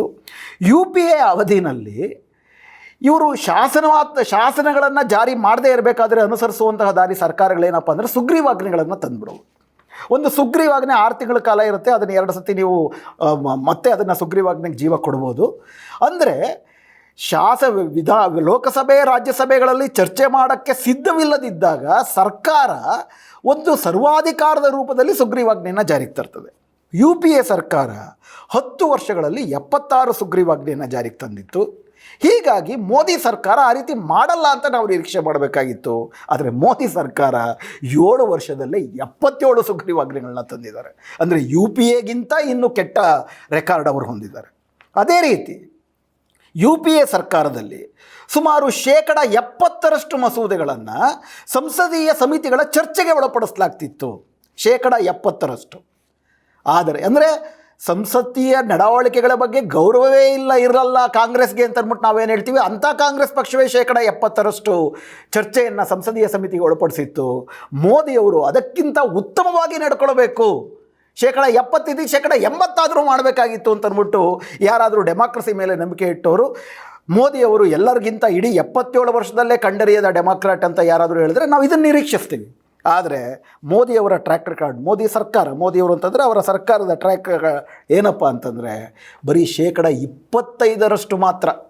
UPA ಸರ್ಕಾರ 70% ಸಬ್ಜೆಕ್ಟ್ ಕಮಿಟಿಗೆ ಒಳಪಡಿಸಿದ್ರೆ ಇವರು ಪಾರ್ಲಿಮೆಂಟ್ರಿ ಕಮಿಟಿಗೆ ಚರ್ಚೆಗೆ ಒಳಪಡಿಸಿದ್ದು ಬರೀ 25%. ಎಲ್ಲಿಯ ತನಕ ಅಂತಂದರೆ ಮೊದಲ ಅವಧಿಯ 5 ವರ್ಷದ ಬಜೆಟ್ಟಿನಲ್ಲಿ 83% ಹಣಕಾಸನ್ನು ಯಾವುದೇ ಚರ್ಚೆ ಇಲ್ದಿರ ರಿಲೀಸ್ ಮಾಡಲಾಯಿತು. ಇನ್ನು 2020 ಸೆಪ್ಟೆಂಬರ್ನಲ್ಲಿ ಕೋವಿಡ್ ಅವಧಿನಲ್ಲಿ ತಾತ್ಕಾಲಿಕವಾಗಿ ಏನು ಸಂಸತ್ ಅಧಿವೇಶನ ನಡೀತು, ಅದರಲ್ಲಿ ಕ್ವಶ್ಚನ್ ಅವರೇ ಬರ್ಕಾಸ್ತಾ ಇತ್ತು. ಎಲ್ಲಕ್ಕಿಂತ ಹೆಚ್ಚಾಗಿ ಒಂದು ಮಸೂದೆಗಳನ್ನು ಪಾಸ್ ಮಾಡಬೇಕಾದ್ರೆ ಚರ್ಚೆಗೆ ಆಗಬೇಕಲ್ಲ. ಇನ್ಫ್ಯಾಕ್ಟ್ ರಾಜ್ಯಸಭೆಯಲ್ಲಿ ಒಂದು ರೀತಿ ರಿವಾಜುಗಳಿದ್ದಾವೆ. ಯಾರಾದರೂ ಒಬ್ಬ ವ್ಯಕ್ತಿ ಕೈ ಎತ್ತಿದ್ರೂ ಕೂಡ, ಅಂದರೆ ಡಿವಿಷನ್ ಆಫ್ ವೋಟ್, ಪ್ರತಿಯೊಬ್ಬರೂ ಕೂಡ ತಾವು ಇದಕ್ಕೆ ಪರವಾಗಿದ್ದೀವಾ ಅಥವಾ ವಿರುದ್ಧವಾಗಿದ್ದೀವಾ ಅಂತ ಅಂದ್ಬಿಟ್ಟು ದಾಖಲಿಸಬೇಕು. ಇನ್ನೊಂದಿರೋದು ಧ್ವನಿಮತದಲ್ಲಿ ಎಲ್ಲರೂ ಎಸ್ ಅಂತಾರೆ, ಕೆಲವರು ನೋ ಅಂತಾರೆ. ಅಲ್ಲಿರೋ ರಾಜ್ಯಸಭೆನಲ್ಲೋ ಲೋಕಸಭೆನಲ್ಲೋ ಯಾರಿಗೆ ಬಹುಮತ ಇದೆಯೋ ಅವ್ರ ಪರವಾಗಿತ್ತು ಅಂತ ಅಂದ್ಬಿಟ್ಟು ಸ್ಪೀಕರು ಅಥವಾ ರಾಜ್ಯಸಭೆ ಅಧ್ಯಕ್ಷರು ತೀರ್ಮಾನ ಮಾಡ್ತಾರೆ. ಆದರೆ ಒಬ್ಬ ಸದಸ್ಯ ಕೈ ಎತ್ತಿ ಡಿವಿಷನ್ ಆಫ್ ವೋಟ್ ಬೇಕು ಅಂತ ಹೇಳಿದ್ರೂ ಕೂಡ ರಾಜ್ಯಸಭೆಯ ರೀತಿ ರಿವಾಜಿನಲ್ಲಿ ಕಡ್ಡಾಯವಾಗಿ ಅದನ್ನು ಧ್ವನಿಮತವನ್ನು ಬಿಟ್ಟು ರೆಕಾರ್ಡ್ ಮಾಡಬೇಕು. ಇನ್ಫ್ಯಾಕ್ಟ್ ಇವತ್ತೇನು ರೈತರು ಕೃಷಿ ಮಸೂದೆಗಳ ವಿರುದ್ಧ ಹೋರಾಟ ಮಾಡ್ತಾ ನಿಂತಿದ್ದಾರೆ, ಈ ಕೃಷಿ ಮಸೂದೆಯನ್ನು ಮೊದಲು ಸುಗ್ರೀವಾಜ್ಞೆಯ ರೂಪದಲ್ಲಿ ತಂದರು. ಲೇಬರ್ ಕೋಡ್ ಇರ್ಬೋದು, ಎನ್ವಿರಾನ್ಮೆಂಟಲ್ ಅಮೆಂಡ್ಮೆಂಟ್ ಆ್ಯಕ್ಟ್ ಇರ್ಬೋದು, ನ್ಯೂ ಎಜುಕೇಷನ್ ಪಾಲಿಸಿ ಅಂತೂ ಚರ್ಚೆನೇ ಮಾಡಲಿಲ್ಲ. ಇವೆಲ್ಲವನ್ನೂ ಕೂಡ ಮತ್ತು ಕೃಷಿ ಮಸೂದೆಯನ್ನು ರಾಜ್ಯಸಭೆಯಲ್ಲಿ ಹಲವಾರು ಜನ ಕೈ ಎತ್ತಿ ಧ್ವನಿಮತ ಬೇಡ, ರಿಜಿಸ್ಟರ್ ಮಾಡಬೇಕು ಓಟುಗಳದು ಅಂತ ಕೇಳಿದ್ರು ಕೂಡ ಅದನ್ನು ಬುಲ್ಡೋಸ್ ಮಾಡಿ, ಅಂದರೆ ಸಂಸದೀಯ ತಮಗೇನು ಅಧಿಕಾರ, ತಮಗೇನು ಕಾನೂನು ತರಬೇಕು ಅದನ್ನು ತರೋದ ಕಾರಣಕ್ಕಾಗಿ ಅದನ್ನು ಬುಲ್ಡೋಸ್ ಮಾಡಿ ಜಾರಿಗೆ ತರಲಾಯಿತು. ಇನ್ಫ್ಯಾಕ್ಟ್ ಇಂದಿರಾ ಗಾಂಧಿಯವರ ಸರ್ಕಾರದ ಸರ್ವಾಧಿಕಾರದ ಮತ್ತೊಂದು ಸೂಚನೆ ಆ ಕಾಲದಲ್ಲಿ ಏನಿತ್ತಪ್ಪ ಅಂತಂದರೆ, ಒಂದು ಪ್ರಜಾತಂತ್ರದ ಸರ್ಕಾರದಲ್ಲಿ ಆ ಸರ್ಕಾರದ ಕ್ಯಾಬಿನೆಟ್ ಏನಿದೆ, ಆ ಕ್ಯಾಬಿನೆಟ್ಟು ಅದಕ್ಕೆ ಹೆಚ್ಚಿಗೆ ಅಧಿಕಾರ ಇರಬೇಕು, ಪ್ರಧಾನಮಂತ್ರಿಯ ಕಾರ್ಯಾಲಯ ಅಲ್ಲ. ಇಂದಿರಾ ಗಾಂಧಿಯವರ ಕಾಲದಲ್ಲಿ PMO, ಪ್ರೈಮ್ ಮಿನಿಸ್ಟರ್ ಆಫೀಸ್ ಅಂತ ಏನು ಕರಿತಿದ್ವಿ, ಅದು ಕ್ಯಾಬಿನೆಟ್ಗಿಂತ ಹೆಚ್ಚಿಗೆ ಅಧಿಕಾರವನ್ನು ಪಡ್ಕೊಂಡಿತ್ತು. ಈವನ್ ಕ್ಯಾಬಿನೆಟ್ ಸಚಿವರು ಕೂಡ PMOದಲ್ಲಿ ಕಾರ್ಯಾಲಯದಲ್ಲಿ ಕೆಲಸ ಮಾಡುವಂತಹ ಸೆಕ್ರೆಟರಿಗಳು, ಅಂದರೆ ಚುನಾಯಿತರಾಗದ IASಗಳಿಗೆ ಡೊಗ್ಗು ಸಲಾ ಮಾಡಿಕೊಂಡು ತಮ್ಮ ಮಿನಿಸ್ಟ್ರಿಗೆ ಬೇಕಾದ್ದನ್ನು ಪಡ್ಕೊಳ್ತಾ ಇದ್ದರು. ಇವತ್ತು ಅದಕ್ಕಿಂತ ಹೀನಾಯವಾದಂಥ ಪರಿಸ್ಥಿತಿನಲ್ಲಿ ನಮ್ಮ ಭಾರತ ಸರ್ಕಾರದ ಕ್ಯಾಬಿನೆಟ್ ಇದೆ. PMOನಲ್ಲಿರುವ ಅಧಿಕಾರಿಗಳು ಅಲ್ಲಿರುವಂಥ 3-4 ಜನರಿಗೆ ಕ್ಯಾಬಿನೆಟ್ ದರ್ಜೆಯ ಸ್ಥಾನಮಾನವನ್ನು ಕೊಡಲಾಗಿದೆ. ಅವರೇ ಸೂಪರ್ ಕ್ಯಾಬಿನೆಟ್, ಕಿಚನ್ ಕ್ಯಾಬಿನೆಟ್ ಅಂತ ಏನು ಕರಿತಿದ್ರು ಅದು ನಿಜವಾದ ಕ್ಯಾಬಿನೆಟ್ಟು. ಅದರಲ್ಲಿ ಗುಜರಾತಿ ಕ್ಯಾಡರ್ಗಳೇ ಹೆಚ್ಚಿದ್ದಾರೆ. ಇದಿಷ್ಟು ಕಂಪೇರ್ ಮಾಡಿ ನೀವು ನೋಡಿದ್ರೆ ಒಂದು ತುರ್ತು ಪರಿಸ್ಥಿತಿಯ ರೀತಿಯಲ್ಲಿ ಇಡೀ ಸಂಸತ್ತೇ ಬರ್ಖಾಸ್ತು ಆಗಿಲ್ಲ ಈಗಲೂ ಕೂಡ, ಆದರೆ ಸಂಸತ್ತು ಅರ್ಥಹೀನವಾಗಿದೆ. ಮೂರನೇದು, ಇದೆಲ್ಲಕ್ಕಿಂತ ಅತ್ಯಂತ ಮುಖ್ಯವಾದದ್ದೇನು, ವಿರೋಧ ಪಕ್ಷಗಳ ಸ್ಥಾನಮಾನವನ್ನು ಮತ್ತು ಅವಕಾಶವನ್ನು ಅವರು ಕಾರ್ಯನಿರ್ವಹಿಸೋ ರೀತಿಗೆ ರಕ್ಷಣೆಯನ್ನು ಕೊಡುವಂಥದ್ದು. ಆದರೆ ಉದ್ದಕ್ಕೂ ಕೂಡ ವಿರೋಧ ಪಕ್ಷವನ್ನು ಯಾಕಂದರೆ ವಿರೋಧ ಪಕ್ಷಕ್ಕೆ 10% ಅಷ್ಟು ಓಟುಗಳು ಬರಬೇಕು, ಸೀಟುಗಳು ಬರಬೇಕು ಅಂತಿತ್ತು. ಅಷ್ಟು ಸೀಟುಗಳು ಕಾಂಗ್ರೆಸ್ಗೂ ಬರಲಿಲ್ಲ, ಬಹುಮುಖ್ಯವಾದಂಥ ವಿರೋಧ ಪಕ್ಷ ಆಗಿದ್ದರೂ ಕೂಡ. ಹೀಗಾಗಿ ಲೀಡರ್ ಆಫ್ ಆಪೋಸಿಷನ್ ಸ್ಥಾನ ಕೊಡುವುದಕ್ಕೆ ಅವರು ನಿರಾಕರಿಸ್ತಾ ಬಂದರು. ಲೀಡರ್ ಆಫ್ ಆಪೋಸಿಷನ್ ಇಲ್ಲ ಅಂತಂದರೆ ಈ ದೇಶದ ಚುನಾಯಿತವಲ್ಲದ ಪ್ರಮುಖವಾದಂಥ ಸಂಸ್ಥೆಗಳಿದೆ. ಉದಾಹರಣೆಗೆ CBI ಇರ್ಬೋದು, ಇತ್ಯಾದಿ NHRC ಇರ್ಬೋದು, ಅಥವಾ ED ಇರ್ಬೋದು. ಇಂಥವನ್ನೆಲ್ಲ ನೇಮಕಾತಿ ಮಾಡಿ, CAG ಇರ್ಬೋದು, ವಿಜಿಲೆನ್ಸ್ ಕಮಿಷನ್ ಇರ್ಬೋದು, ಇವುಗಳನ್ನ ವಿರೋಧ ಪಕ್ಷ ಲೀಡರ್ ಆಫ್ ಆಪೋಸಿಷನ್ನು, ಚೀಫ್ ಜಸ್ಟಿಸು ಹಾಗೂ ಪ್ರೈಮ್ ಮಿನಿಸ್ಟರು ಪಕ್ಷಾತೀತವಾಗಿ ದೇಶದ ಹಿತಾಸಕ್ತಿಯನ್ನು ಗಮನದಲ್ಲಿಟ್ಕೊಂಡು ನೇಮಿಸಬೇಕಾಗುತ್ತೆ. ಲೀಡರ್ ಆಫ್ ಅಪೋಸಿಷನ್ನೇ ಗುರುತಿಸದೇ ಇರಲಿಲ್ಲ ಸುಮಾರಷ್ಟು ಕಾಲ. ಆದ್ದರಿಂದ ಅವೆಲ್ಲಕ್ಕೂ ಈಸಿ ಗೋವನ್ನು ಪಡ್ಕೊಂಡ್ರು. ಎಲ್ಲಕ್ಕಿಂತ ಹೆಚ್ಚಾಗಿ ಒಂದು ವಿರೋಧ ಪಕ್ಷವನ್ನು ಏನಿತ್ತು ಘೋಷಣೆ, 1.5 ವರ್ಷಗಳ 22 ತಿಂಗಳು ತುರ್ತು ಪರಿಸ್ಥಿತಿ ಇದ್ದಾಗ ವಿರೋಧ ಪಕ್ಷ ಬರ್ಖಾಸ್ತಾಗಿತ್ತು. ಆದರೆ ಕನಿಷ್ಠ ಪಕ್ಷ ಆಗ ಘೋಷಿತ ಉದ್ದೇಶ ವಿರೋಧ ಪಕ್ಷ ಮುಕ್ತವಾದಂಥ ಭಾರತವನ್ನು ರಚಿಸ್ತೀವಿ ಅಂತಾಗಿರಲಿಲ್ಲ. ಆದರೆ ಈ ಪಕ್ಷದ ಅಧಿಕೃತ ಘೋಷಣೆಯೇ ಕಾಂಗ್ರೆಸ್ ಮುಕ್ತ ಭಾರತ ಅಥವಾ ವಿರೋಧ ಪಕ್ಷ ಮುಕ್ತ ಭಾರತ ಅಥವಾ ವಿರೋಧ ಮುಕ್ತ ಭಾರತ. ತಮ್ಮ ನೀತಿಗಳಿಗೆ ವಿರೋಧವೇ ಇರಬಾರದು ಅನ್ನುವಂತಹ ಒಂದು ನೀತಿಯನ್ನು ಮಾಡೋದ್ರಿಂದ ನೀವು ನೋಡಿದ್ರೆ ಆ ಕಾಲದಲ್ಲಿ ಕಾಂಗ್ರೆಸ್ಸು ಪ್ರಶ್ನಾತೀತವಾದಂಥ ಅಧಿಕಾರವನ್ನು ಪಡ್ಕೊಂಡಿದ್ದಂಥ ಕಾಲದಲ್ಲಿ ಕಾಂಗ್ರೆಸ್ಸು ವಿರೋಧ ಪಕ್ಷಗಳಿಂದ ಶಾಸಕರನ್ನ ಖರೀದಿ ಮಾಡ್ತಿತ್ತು. ಆಯಾರಾಮ್ ಗಯಾರಾಮ್ ಅಂತೇಳಿ ಆಗ ಪಕ್ಷಾಂತರ ಒಂದು ದೊಡ್ಡ ಪಿಡುಗಾಗಿ ಆವರಿಸಿತ್ತು. ಒಂದು ಸಂಸದೀಯ ರಾಜಕಾರಣದ ವಿಶ್ವಾಸಾರ್ಹತೆಯನ್ನೇ ನಾಶ ಮಾಡುವ ಪರಿಸ್ಥಿತಿಗೆ ಬಂದಿತ್ತು. ಇವತ್ತು ನೀವು ನೋಡಿದ್ರೆ ಕಳೆದ 7 ವರ್ಷದಲ್ಲಿ ADR, association for democratic rights ಅನ್ನುವಂತಹ ಸಂಸ್ಥೆ ಇಡೀ ನಮ್ಮ ದೇಶದಲ್ಲಿ 2014ರಿಂದ ಏನೆಲ್ಲ ಪಕ್ಷಾಂತರಗಳಾಗಿದ್ದಾವೆ ಅದ್ರ ಬಗ್ಗೆ ಕೂಲಂಕುಷವಾದಂಥ ಅಧ್ಯಯನ ಮಾಡಿ ಒಂದು ವರದಿಯನ್ನು ತಂದಿದ್ದಾರೆ. 2014ರಿಂದ 2020 ತನಕ ಸುಮಾರು 405 MLAಗಳು ಮತ್ತು MP ಗಳು ಪಕ್ಷಾಂತರ ಮಾಡಿದ್ದಾರೆ. ಅದರಲ್ಲಿ 45% ಜನ BJPಗೆ ಸೇರಿಕೊಂಡಿದ್ದಾರೆ. ಅದಕ್ಕೆ ಹೊಸದಾಗಿ ಅವರು BJPನವರು ಕಂಡುಹಿಡಿದಿರುವಂಥ ಸೂತ್ರ ಏನಪ್ಪ ಅಂದರೆ ಆಪರೇಷನ್ ಕಮಲ. ಈ ಆಪರೇಷನ್ ಕಮಲದಲ್ಲಿ 10 ಕೋಟಿ 106 ಕೋಟಿ ದುಡ್ಡನ್ನು ಕೊಟ್ಟು ರಾಜೀನಾಮೆಯನ್ನು ಕೊಡಿಸಿ ನಂತರ ಇವರೇ ಚುನಾವಣೆಯಲ್ಲಿ ಅವರನ್ನು BJP ಕ್ಯಾಂಡಿಡೇಟ್ಲಾಗಿ ಗೆದ್ದು ಬರುವಂಥದ್ದು. ಅಂದರೆ ನೀವು ಯಾರು ಓಟ್ ಹಾಕ್ತಿರೋ ಆ ಪಕ್ಷ ಸರ್ಕಾರ ಮಾಡುತ್ತೆ ಅನ್ನೋ ಗ್ಯಾರಂಟಿನೇ ಇರೋದಿಲ್ಲ. ಒಂದು 20-30 ಏನಾದರೂ ಡಿಫ್ರೆನ್ಸ್ ಇತ್ತು, BJP ಸೋತರೂ ಕೂಡ ಗೆದ್ದ ಪಕ್ಷಕ್ಕೆ ಒಂದು 10-15-20 ವ್ಯತ್ಯಾಸ ಇದೆ ಅಂತಂದರೆ ಆ ಸರ್ಕಾರ BJP ಏತರ ಸರ್ಕಾರ ಆಗುತ್ತೆ ಅನ್ನೋ ಗ್ಯಾರಂಟಿನೇ ಇಲ್ಲ ಕಳೆದ 7 ವರ್ಷದಿಂದ. ಪಶ್ಚಿಮ ಬಂಗಾಳದಲ್ಲಿ ಕೂಡ ಇವತ್ತು ಅವ್ರಿಗೆ BJPಗೆ 77 ಬಂದಿದೆ, TMCಗೆ ಅದಕ್ಕಿಂತ ಸುಮಾರಷ್ಟು ಜಾಸ್ತಿ ಬಂದಿದೆ. ಆ ಕಾರಣಕ್ಕೋಸ್ಕರ ಅವರಲ್ಲಿ ಕೈ ಹಾಕ್ತಾ ಇಲ್ಲ ಅಂತಂದರೆ ಮಣಿಪುರದಿಂದ ಗೋವಾದ ತನಕ, ಅರುಣಾಚಲ ಪ್ರದೇಶ ಇರ್ಬೋದು, ಮಧ್ಯಪ್ರದೇಶ, ಕರ್ನಾಟಕದ ಈ 17 ಜನ MLAಗಳು ಒಳಗೊಂಡಂತೆ ಸುಮಾರು 9 ರಾಜ್ಯಗಳಲ್ಲಿ ಸೋತರೂ ಕೂಡ ಕಾಂಗ್ರೆಸ್ಸೇತರ ಸರ್ಕಾರ, BJP ಏತರ ಸರ್ಕಾರ ಬರಬಾರ್ದು ಅಂತೇಳಿ ಆಪರೇಷನ್ ಕಮಲದ ರೀತಿಯಲ್ಲಿ, ಅಂದರೆ ಕಾಂಗ್ರೆಸ್ ಮುಕ್ತ, ವಿರೋಧ ಪಕ್ಷ ಮುಕ್ತ ಭಾರತ ಮಾಡಬೇಕು ಅಂತೇಳಿ ಒಂದು ಸರ್ವಾಧಿಕಾರಿ ಏಕಪಕ್ಷ ರಾಜಕಾರಣವನ್ನು ಕಳೆದ 7 ವರ್ಷದಲ್ಲಿ ನಿರಂತರವಾಗಿ ತರುವುದಕ್ಕೆ ಈ ಸರ್ಕಾರ ಪ್ರಯತ್ನಿಸ್ತಿದೆ. ಹೀಗಾಗಿ ಕಾಂಗ್ರೆಸ್ ಕಾಲದಲ್ಲೂ ಕೂಡ ಪ್ರಜಾತಂತ್ರ ದೊಡ್ಡ ಪೆಟ್ಟುಗಳನ್ನು ತಿಂದಿತ್ತು. ಆದರೆ ಆ ಪೆಟ್ಟುಗಳು ತಮ್ಮ ಅಧಿಕಾರವನ್ನು ಉಳಿಸ್ಕೊಳ್ಳೋದಕ್ಕೆ ತಕ್ಷಣದ ಉದ್ದೇಶಕ್ಕಾಗಿ ಮಾಡಿದ್ದಾದರೆ ಇದು ಒಂದು ಘೋಷಿತ ಉದ್ದೇಶದೊಂದಿಗೆ ಸೈದ್ಧಾಂತಿಕವಾಗಿಯೇ ಈ ದೇಶದಲ್ಲಿ ಸಂಸದೀಯ ಪ್ರಜಾತಂತ್ರ ಇಲ್ಲದಂತೆ ಮಾಡಿ ಒಂದು ಅಧ್ಯಕ್ಷೀಯ ಮಾದರಿಯೋ ಆದ ಆನಂತರ ಒಂದು ಏಕಪಕ್ಷ ಏಕ ನಾಯಕನ ಒನ್ ನೇಷನ್ ಒನ್ ಎಲೆಕ್ಷನ್ ಇತ್ಯಾದಿಗಳೆಲ್ಲವೂ ಕೂಡ ಇದರ ಭಾಗವಾಗಿಯೇ ಚರ್ಚೆಗೆ ಬರ್ತಿರೋವಂಥದ್ದು. ಒಂದು ಏಕಪಕ್ಷ ಏಕನಾಯಕನ ಅಧಿಕಾರದ ರೂಪದಲ್ಲಿ, ಯಾಕಂದರೆ ಹಿಟ್ಲರ್ ಇದ್ದಿದ್ದಾಗೇನೆ ಫ್ಯೂರೋರ್ ಅಂತ ಕರಿತಾ ಇದ್ರು ಆತನ್ನು, ಜನರ ನಾಯಕನೂ ಅವನೇ, ಸಂಸತ್ತಿನ ನಾಯಕರು ಅವರೇ, ವಿರೋಧ ಅನ್ನೋದು ಇರಬಾರ್ದು ಅಂಥೇಳಿ ಆ ನಿಟ್ಟಿನಲ್ಲಿ ಕಳೆದ 7 ವರ್ಷದಿಂದ ಈ ಹಿಂದಿನ ಸರ್ಕಾರ ಪ್ರಜಾತಂತ್ರದ ಅತಿ ದೊಡ್ಡ ಪ್ರಜಾತಂತ್ರವಾದಿಗಳು ಅಂತೇನಲ್ಲ, ಆದರೆ ಅದಕ್ಕಿಂತ ವ್ಯವಸ್ಥಿತವಾಗಿ ಘೋಷಿತವಾಗಿ ಸಂಸದೀಯ ಪ್ರಜಾತಂತ್ರವನ್ನು ನಾಶ ಮಾಡುವಂಥ ಕಡೆ ಕಳೆದ 7 ವರ್ಷದಲ್ಲಿ ತುಂಬ ದೊಡ್ಡ ರೀತಿಯಲ್ಲಿ ಮುಂದುವರಿಲಾಗ್ತಾ ಇದೆ. ಎರಡನೇದು, ನಮ್ಮ ದೇಶದ ಸಂವಿಧಾನದ ಪ್ರಜಾತಂತ್ರದ ಮೂಲ ರಚನೆ ಏನಪ್ಪ ಅಂದರೆ ನಮ್ಮದು ಒಂದು ಒಕ್ಕೂಟ ರಾಷ್ಟ್ರ, ನಮ್ಮದು ಒಂದು ಏಕಸ್ವರೂಪಿ ರಾಷ್ಟ್ರ ಅಲ್ಲ, ಹಲವಾರು ಸಂಸ್ಕೃತಿ, ಹಲವಾರು ಜನಾಂಗಗಳು, ಹಲವಾರು ಭಾಷೆ, ಧರ್ಮಗಳು ಕೂಡಿರುವಂತಹ ವಿವಿಧ ರಾಜ್ಯಗಳು, ವಿವಿಧ ಜನಾಂಗ ರಾಷ್ಟ್ರೀಯತೆಗಳು. ಭಾರತ ಅಂತ ಆಗುವಕ್ಕೆ ಮುಂಚೆನೇ ಈ ದೇಶದಲ್ಲಿ ಹಲವಾರು ರಾಷ್ಟ್ರೀಯತೆಗಳಿದ್ವು. ಇವೆಲ್ಲವೂ ಒಪ್ಪಿಕೊಂಡು ಮಾಡಿಕೊಂಡಿರುವಂಥದ್ದು ಒಂದು ಒಕ್ಕೂಟ ರಾಷ್ಟ್ರ, ಅದು ಭಾರತ. ಇದು ಸಂವಿಧಾನಬದ್ಧವಾಗಿಯೂ ಕೂಡ 7ನೇ ಶೆಡ್ಯೂಲ್ನಲ್ಲಿ ನಮಗೆ ರಾಜ್ಯಕ್ಕೆ ಒಂದಷ್ಟು ತೆರಿಗೆ ಹಾಕುವ ಅಧಿಕಾರವೂ ಇದೆ ಮತ್ತು ಕಾನೂನು ಮಾಡುವ ಅಧಿಕಾರವೂ ಇದೆ, ಕೇಂದ್ರಕ್ಕೂ ಅಂದರೆ ಒಕ್ಕೂಟ ಸರ್ಕಾರಕ್ಕೂ ಇದೆ. ಇದರ ಅರ್ಥ ಏನಪ್ಪ ಅಂತಂದರೆ ನಮ್ಮದು ಶೇರ್ಡ್ ಸಾವರೆಂಟಿ, ಅಂದರೆ ನಮ್ಮ ದೇಶದ ಸಾರ್ವಭೌಮತೆಯನ್ನು ರಾಜ್ಯವೂ ಹಂಚಿಕೊಂಡಿದೆ, ಒಕ್ಕೂಟ ಸರ್ಕಾರ ಫೆಡರಲ್ ಗೌರ್ಮೆಂಟ್ ಅದು ಹಂಚಿಕೊಂಡಿದೆ. ಇವೆರಡರ ನಡುವೆ ಸಂಬಂಧ ಏನು?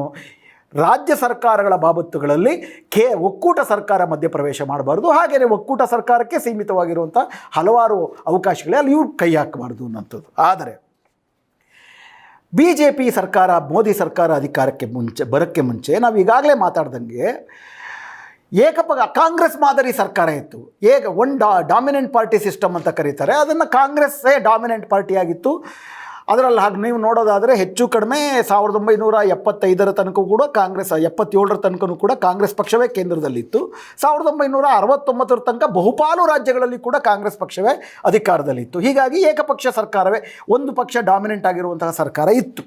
ಆದರೆ ಯಾವಾಗ ವಿರೋಧ ಪಕ್ಷಗಳು ಅಧಿಕಾರಕ್ಕೆ ಬರೋಕ್ಕೆ ಶುರು ಮಾಡೋದು, ಕಾಂಗ್ರೆಸ್ಸು ಕೂಡ ಸುಮಾರಷ್ಟು ಪಕ್ಷಗಳನ್ನು ಬೇರೆ ಪಕ್ಷಗಳ ಸರ್ಕಾರವನ್ನು ಆರ್ಟಿಕಲ್ 356 ಬಳಸ್ಕೊಂಡು ಬುಡಮೇಲು ಮಾಡ್ತು. ಇದನ್ನು ಸಂವಿಧಾನ ವಿರೋಧಿ, ಇದು ಪ್ರಜಾತಂತ್ರ ವಿರೋಧಿ ಅಂತ ಆಗ BJPಯು ಒಳಗೊಂಡಂತೆ ಹಾಗೂ ಈ ದೇಶದ ಸಾವಿರಾರು ಪ್ರಜಾತಂತ್ರವಾದಿಗಳು ಇದನ್ನು ವಿರೋಧಿಸಿದರು, ಖಂಡಿಸಿದರು. ಇದು ತಡೆಗಟ್ಟಬೇಕು ಅಂತೇಳಿ ಸುಮಾರಷ್ಟು ಸುಪ್ರೀಂ ಕೋರ್ಟ್ಗೆ ಹೋಗಿ ಅದಕ್ಕೆ ಹಲವಾರು ಚೆಕ್ಸ್ ಆ್ಯಂಡ್ ಬ್ಯಾಲೆನ್ಸ್ಗಳಿಗೆ ಬರೋದಕ್ಕೆ ಸಾಧ್ಯ ಆಯಿತು. ಆದರೆ ಯಾವುದನ್ನು ಸರ್ವಾಧಿಕಾರಿ ಪ್ರವೃತ್ತಿ ಅಂತ ಕರೀತಿತ್ತು, ಒಂದು ಫೆಡರಲ್ ಸಿಸ್ಟಮ್ನಲ್ಲಿ ಜನರು ಆಯ್ಕೆ ಮಾಡಿರ್ತಾರೆ, ಅದು ನಮಗೆ ಇಷ್ಟ ಇರ್ಬೋದು, ಇಲ್ಲದೆ ಇರ್ಬೋದು. ಆದರೆ ಆ ರಾಜ್ಯಗಳ ಒಟ್ಟಾರೆ ಒಂದು ಇಚ್ಛೆಯನ್ನು ಗೌರವಿಸದೇ ಇರೋ ರೀತಿ, ನಾನು ಆಗಲೇ ಹೇಳಿದಾಗೇ ಕೇವಲ ಕಳೆದ 7 ವರ್ಷಗಳಲ್ಲಿ 9 ರಾಜ್ಯಗಳಲ್ಲಿ BJP ಏತರ ಸರ್ಕಾರಗಳನ್ನ ಕಿತ್ತು ಹಾಕಿ ತಮ್ಮ ಸರ್ಕಾರ ಅಧಿಕಾರಕ್ಕೆ ಬರೋ ರೀತಿ ಗವರ್ನರ್ಗಳಲ್ಲಿ ಕೆಲಸ ಮಾಡಿದ್ದಾರೆ. ಇನ್ಫ್ಯಾಕ್ಟ್ 2019ರಲ್ಲಿ ಮತ್ತು 2014ರಲ್ಲಿ ಕೂಡ BJP ಸರ್ಕಾರ ಮೋದಿಯವರ ನೇತೃತ್ವದಲ್ಲಿ ಅಧಿಕಾರಕ್ಕೆ ಬಂದ ತಕ್ಷಣ ಎಲ್ಲ ರಾಜ್ಯಗಳ 3 ಜನರನ್ನು ಬಿಟ್ಟರೆ ಎಲ್ಲ ರಾಜ್ಯಗಳ ರಾಜ್ಯಪಾಲರನ್ನು ಮತ್ತು ಎಲ್ಲ ಕೇಂದ್ರಾಡಳಿತ ಪ್ರದೇಶಗಳ ಉಪರಾಜ್ಯಪಾಲರು, ಲೆಫ್ಟಿನೆಂಟ್ ಗವರ್ನರ್ಗಳನ್ನು ಕೂಡ ಸಂಪೂರ್ಣವಾಗಿ ಬದಲೇ ಮಾಡಿ ಅಲ್ಲೆಲ್ಲ ನೇರವಾಗಿ BJPಯ ಸಕ್ರಿಯ ರಾಜಕಾರಣಿಗಳನ್ನು ಅಲ್ಲಿ ರಾಜ್ಯಪಾಲರನ್ನಾಗಿ ನೇಮಕ ಮಾಡಿದ್ರು. ಯಾವ ರೀತಿ ಕಾಂಗ್ರೆಸ್ ಕಾಲದಲ್ಲಿ ಗವರ್ನರ್ ಆಫೀಸ್ ಅನ್ನುವಂಥದ್ದು ಕಾಂಗ್ರೆಸ್ನ ಕಾರ್ಯಾಲಯ ಅಂತಂದ್ಬಿಟ್ಟು ಎಲ್ಲರೂ ಆರೋಪಿಸ್ತಿದ್ರು ಸಕಾರಣವಾಗಿ, ಅದಕ್ಕಿಂತ ಹೀನಾಯವಾಗಿ ಆಗಲೇ ಹೇಳ್ದಂಗೆ 2015ರ ಅರುಣಾಚಲ್ ಪ್ರದೇಶದ ಪ್ರಸಂಗದಿಂದ ಮೊದಲುಗೊಂಡು ಇತ್ತೀಚೆಗೆ ಮಣಿಪುರದ, ಗೋವಾ ಇತ್ಯಾದಿವರೆಗೂ ಕೂಡ ನೀವು ಕರ್ನಾಟಕವನ್ನು ಒಳಗೊಂಡಂತೆ ನೀವು ನೋಡಿದ್ರೆ ಪ್ರತಿಯೊಂದು ಕಡೆಯೂ ಕೂಡ ಇವತ್ತು BJP ನೇಮಕ ಮಾಡಿರುವಂತಹ ಗವರ್ನರ್ಗಳ ಕಚೇರಿ BJPಯ ಕಾರ್ಯಾಲಯವಾಗಿದೆ. ಇತ್ತೀಚೆಗೆ ನೀವು ನೋಡಿದಿರಿ, ವೆಸ್ಟ್ ಬೆಂಗಾಲ್ನಲ್ಲಿ ಧನಕರ್ ಇರ್ಬೋದು ರಾಜ್ಯಪಾಲರು, ಹಾಗೂ ಬೇರೆ ಬೇರೆ ಕಡೆ BJP ಅಥವಾ ಕೇರಳದಲ್ಲಿರುವಂತಹ ಆರಿಫ್ ಮೊಹಮ್ಮದ್ ಖಾನ್ ಇರ್ಬೋದು, ಇವರೆಲ್ಲರೂ ಕೂಡ ತೆಲಂಗಾಣದಲ್ಲಿ ಇರುವಂತಹ ತಮಿಳುನಾಡಿನ BJPಯ ಅಧ್ಯಕ್ಷರಾದಂಥವರಾಗಿರ್ಬೋದು, ಇವರೆಲ್ಲರೂ BJPಯನ್ನು ಸೈದ್ಧಾಂತಿಕವಾಗಿ ಬೆಳೆಸುವುದಕ್ಕೆ ಆ ರಾಜ್ಯದಲ್ಲಿ ಹಾಗೂ ಸಂವಿಧಾನ ವಿರೋಧಿಯಾಗಿ ಸೋತರೂ ಕೂಡ BJP ಪಕ್ಷಕ್ಕೆ ಆಡಳಿತಾರೂಢ ಪಕ್ಷದ ಸ್ಥಾನಮಾನವನ್ನೇ ಕೊಟ್ಟು ಅವ್ರನ್ನ ಬೆಳೆಸೋದಕ್ಕೆ ಅವಕಾಶ ಮಾಡುವ ರೀತಿ ಒಂದು ಫೆಡರಲ್ ಸ್ಪಿರಿಟ್ಗೆ ವಿರುದ್ಧವಾಗಿ ಕೆಲಸ ಮಾಡ್ತಾ ಇದ್ದಾರೆ. ಇದು ರಾಜ್ಯಪಾಲರ ಪ್ರಶ್ನೆಗೆ ಬಂದರೆ, ಎಲ್ಲಕ್ಕಿಂತ ಮುಖ್ಯವಾಗಿ 2014ರಲ್ಲಿ ಮೋದಿ ಸರ್ಕಾರ ಅಧಿಕಾರಕ್ಕೆ ಬಂದಾಗ ಅವರು ಭರವಸೆ ಕೊಟ್ಟಿದ್ದೇನಪ್ಪ ಅಂತಂದರೆ, ನಾವು ಕೋಆಪರೇಟಿವ್ ಫೆಡರಲಿಸಮ್ನ ನೀತಿನಲ್ಲಿ ನಂಬಿಕೆ ಇಟ್ಟಿದ್ದೀವಿ, ಅಂದರೆ ಒಂದು ಸಹಕಾರಿ ಒಕ್ಕೂಟ ಸಿದ್ಧಾಂತ, ರಾಜ್ಯಗಳ ಜೊತೆ ನಾವು ಸೇರಿ ಬೆರೆತು ಕೆಲಸ ಮಾಡ್ತೀವಿ ಅಂತ ಹೇಳಿದ್ರು. ಅದರ ಭಾಗವಾಗಿಯೇ ಅವ್ರು ಹೇಳಿದ್ದೇನಪ್ಪ ಅಂದರೆ, ಹಣಕಾಸು ಆಯೋಗ ಅಂತ ನೇಮಕ ಮಾಡ್ತಾರೆ. ಅಂದರೆ ಒಟ್ಟಾರೆ ಕೇಂದ್ರ ಸರ್ಕಾರವು ರಾಜ್ಯ ಸರ್ಕಾರ ಎರಡೂ ಕೂಡ ತೆರಿಗೆ ಹಾಕುತ್ತೆ. ಕೇಂದ್ರ ಸರ್ಕಾರದಲ್ಲಿ ರಾಜ್ಯಗಳ ಪಾಲು ಇರ್ತದೆ. ಈ ರಾಜ್ಯಗಳ ಪಾಲು ಮುಂಚೆ ಬರೀ 32% ಇತ್ತು 2014ಕ್ಕೆ ಮುಂಚೆ, ನಾವು ಅದನ್ನು 42% ಮಾಡ್ತೀವಿ.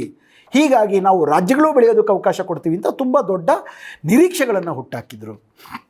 ಆದರೆ 2014ರಿಂದ 2020 ತನಕ ಇರುವ ಸಂದರ್ಭ ನೋಡಿದ್ರೆ ಯಾವ ಒಂದು ವರ್ಷದಲ್ಲೂ ಕೂಡ 35%ಗಿಂತ ಜಾಸ್ತಿ ತೆರಿಗೆಯ ಪಾಲು ಕೇಂದ್ರದಿಂದ ಬರಲೇ ಇಲ್ಲ ನಮಗೆ. ಅಷ್ಟು ಮಾತ್ರ ಅಲ್ಲ, ಕಳೆದ 2 ವರ್ಷದಿಂದ ಕೇವಲ 29% ಮಾತ್ರ ತೆರಿಗೆಯ ಪಾಲು ಬಂದಿದೆ. ಅಷ್ಟೂ ಮೀರಿ ಇವಾಗ ಏನು ಮಾಡಿದ್ದಾರೆ ಅಂತಂದರೆ, ವಿಶೇಷವಾಗಿ ಈ ಹಿಂದೆ ಸೆಸ್ಗಳು ಅಂದರೆ ಮೇಲ್ತೆರಿಗೆ ಅಂತ ಏನು ಕರಿತೀವಿ, ಸರ್ಚಾರ್ಜ್ ಇರ್ಬೋದು, ಸೆಸ್ ಇರ್ಬೋದು.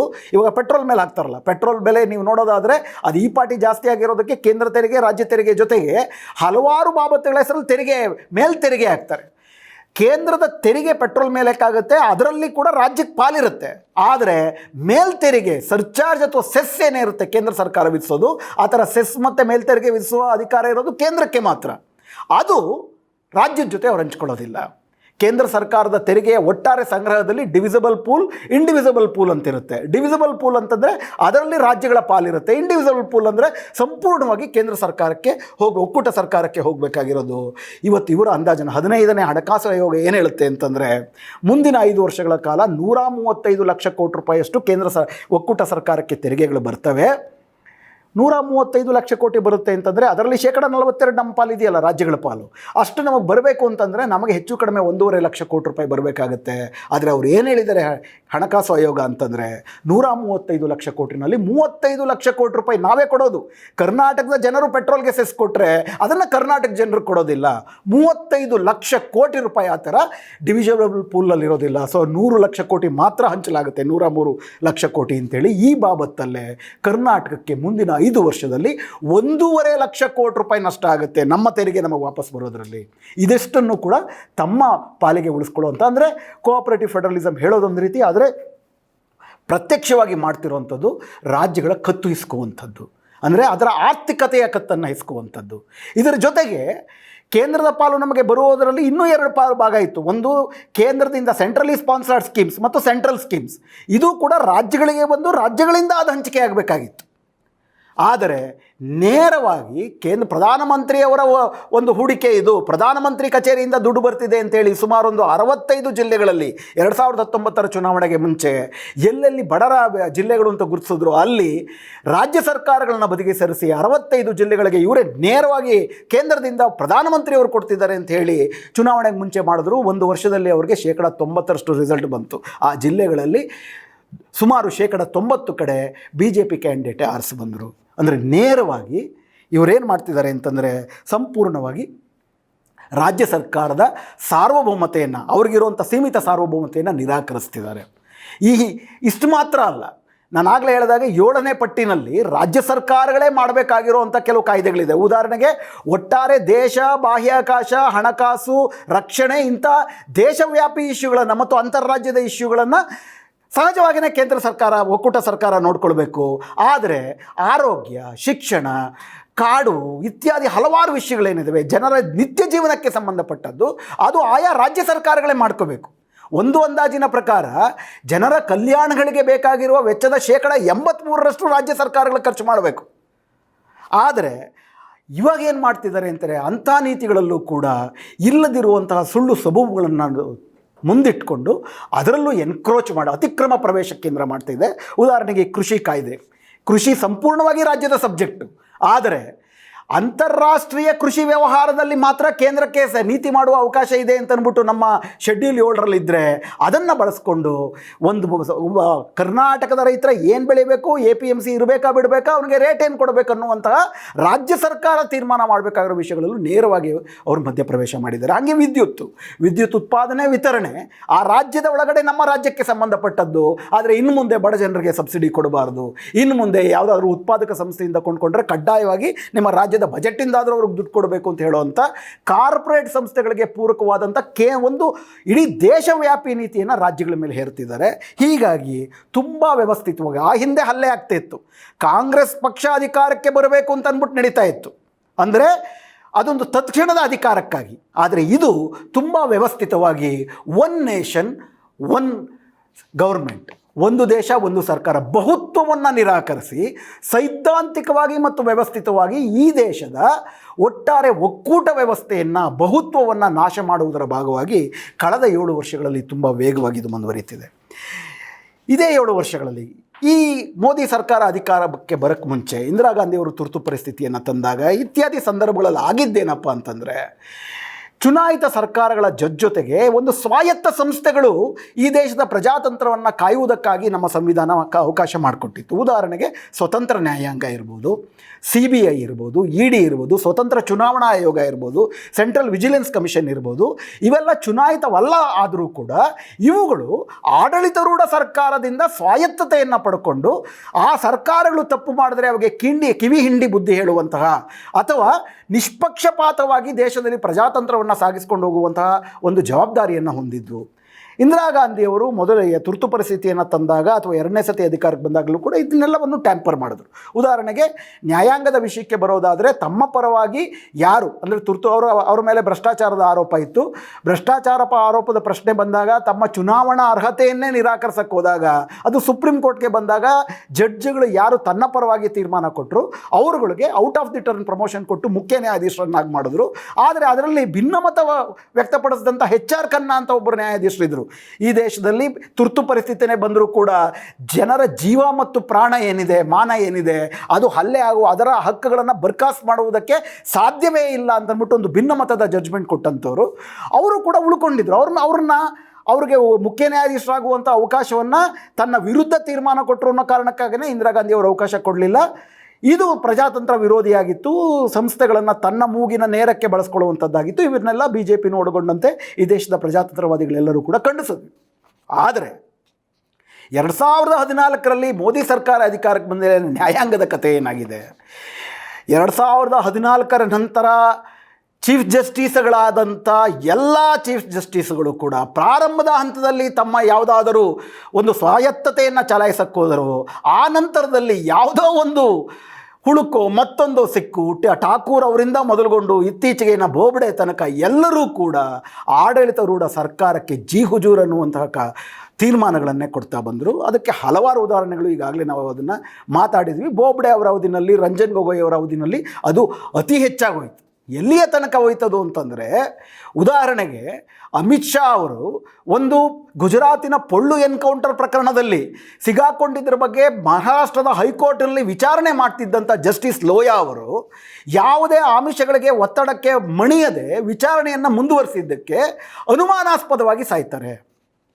ಅದು ಸಹಜ ಸಾವಲ್ಲ, ಅದು ಒಂದು BJP ಸರ್ಕಾರ ಮತ್ತು RSS ಎರಡೂ ಕೂಡ ಸೇರಿ ಮಾಡಿದಂಥ ಕೊಲೆ ಅನ್ನುವಂತಹ ಪ್ರಕರಣ ಸುಪ್ರೀಂ ಕೋರ್ಟಿನ ಮುಂದೆ ಬರುತ್ತೆ. ಆದರೆ ಆಗ ದೀಪಕ್ ಗುಪ್ತಾ ಅವರೇನು ಜಸ್ಟಿಸ್ ಆಗಿದ್ದರು, ಅವರು ಈ ಪ್ರಕರಣ BJPಯ ಬಗ್ಗೆ ಸಹಮನಸ್ಕರಾಗದ ಜಡ್ಜ್ಗಳ ಮುಂದೆ ಬರೆದಿರೋ ರೀತಿ, ಯಾಕಂದರೆ ಯಾವ ಕೇಸುಗಳು ಯಾವಾಗ ನ್ಯಾಯಾಧೀಶರ ಮುಂದೆ ಹೋಗಬೇಕು ಅನ್ನೋದು ಅವ್ರನ್ನ ಮಾಸ್ಟರ್ ಆಫ್ ದಿ ರೋಸ್ಟರ್ ಅಂತ ಕರೀತಾರೆ. ಆ ಅಧಿಕಾರ ಹೆಂಗಿದ್ರು ಕೂಡ ಸುಪ್ರೀಂ ಕೋರ್ಟ್ ಚೀಫ್ ಜಸ್ಟಿಸ್ಗೆ ಇರುತ್ತೆ. ಅವರು ಅದನ್ನು ಮಾಡಲಿಲ್ಲ. ಆಗ ನಮ್ಮ ಭಾರತದ ನ್ಯಾಯಾಂಗ ಇತಿಹಾಸದಲ್ಲೇ ಮೊಟ್ಟ ಮೊದಲ ಬಾರಿಗೆ 4 ಜನ ಹಿರಿಯ ಸುಪ್ರೀಂ ಕೋರ್ಟ್ನ ನ್ಯಾಯಮೂರ್ತಿಗಳು ಭಾರತದ ಪ್ರಜಾತಂತ್ರ ಅಪಾಯದಲ್ಲಿದೆ. ಯಾವ ಸಂದರ್ಭದಲ್ಲಿ? ಜಸ್ಟಿಸ್ ಲೋಯಾ ಪ್ರಕರಣದಲ್ಲಿ. ಏನಕ್ಕಾಗಿ? ಆಡಳಿತಾರೂಢ ಪಕ್ಷದ ಗೃಹ ಮಂತ್ರಿ ಆಗಿರುವವರೊಬ್ಬರು ತಮ್ಮ ಮೇಲೆ ಆರೋಪ ತನಿಖೆ ನಡೀತಿದೆ ಅಂತಾದಾಗ ಇದ್ದಕ್ಕಿದ್ದಾಗೆ ತನಿಖೆ ಮಾಡ್ತಿದ್ದಂಥ, ವಿಚಾರಣೆ ಮಾಡ್ತಿದ್ದಂಥ ಹೈಕೋರ್ಟಿನ ಜಡ್ಜು ಸತ್ತೋಗ್ತಾರೆ. ಈ ಪ್ರಕರಣಕ್ಕೆ ಇದು ನಮ್ಮ ದೇಶದಲ್ಲಿ ನಡೆದದ್ದು. ಆ ಕಾಲದಲ್ಲಿ HR ಖನ್ನಾ ಇಂದಿರಾ ಗಾಂಧಿಯವರ ವಿರುದ್ಧ ತೀರ್ಮಾನವನ್ನು ಕೊಟ್ಟರೂ ಕೂಡ ಬದುಕಿ ಉಳಿದ್ರು. ಆಮೇಲೆ ಒಂದು ಪುಸ್ತಕ ಬರೀತಾರೆ 1980ರಲ್ಲಿ. ಇಂದಿರಾ ಗಾಂಧಿಯವರ ಪುಸ್ತಕ ಓದಿ ತುಂಬ ಚೆನ್ನಾಗಿದೆ ಅಂತಲೂ ಹೇಳ್ತಾರೆ. ಅಂದರೆ ಇಂದಿರಾ ಗಾಂಧಿಯವರ ವಿರುದ್ಧ ಜಡ್ಜ್ಮೆಂಟ್ ಕೊಟ್ಟಿದ್ದಕ್ಕೆ ತಮ್ಮ ಹುದ್ದೆ ಕಳ್ಕೊಂಡ್ರು, ತಮ್ಮ ಪ್ರಮೋಷನ್ ಕಳ್ಕೊಂಡ್ರು. ಆದರೆ ಇವತ್ತಿನ ಕಾಲಘಟ್ಟದಲ್ಲಿ ಪ್ರಾಣನೇ ಕಳ್ಕೊಳ್ಳೋ ಪರಿಸ್ಥಿತಿ ಬಂದಿದೆ.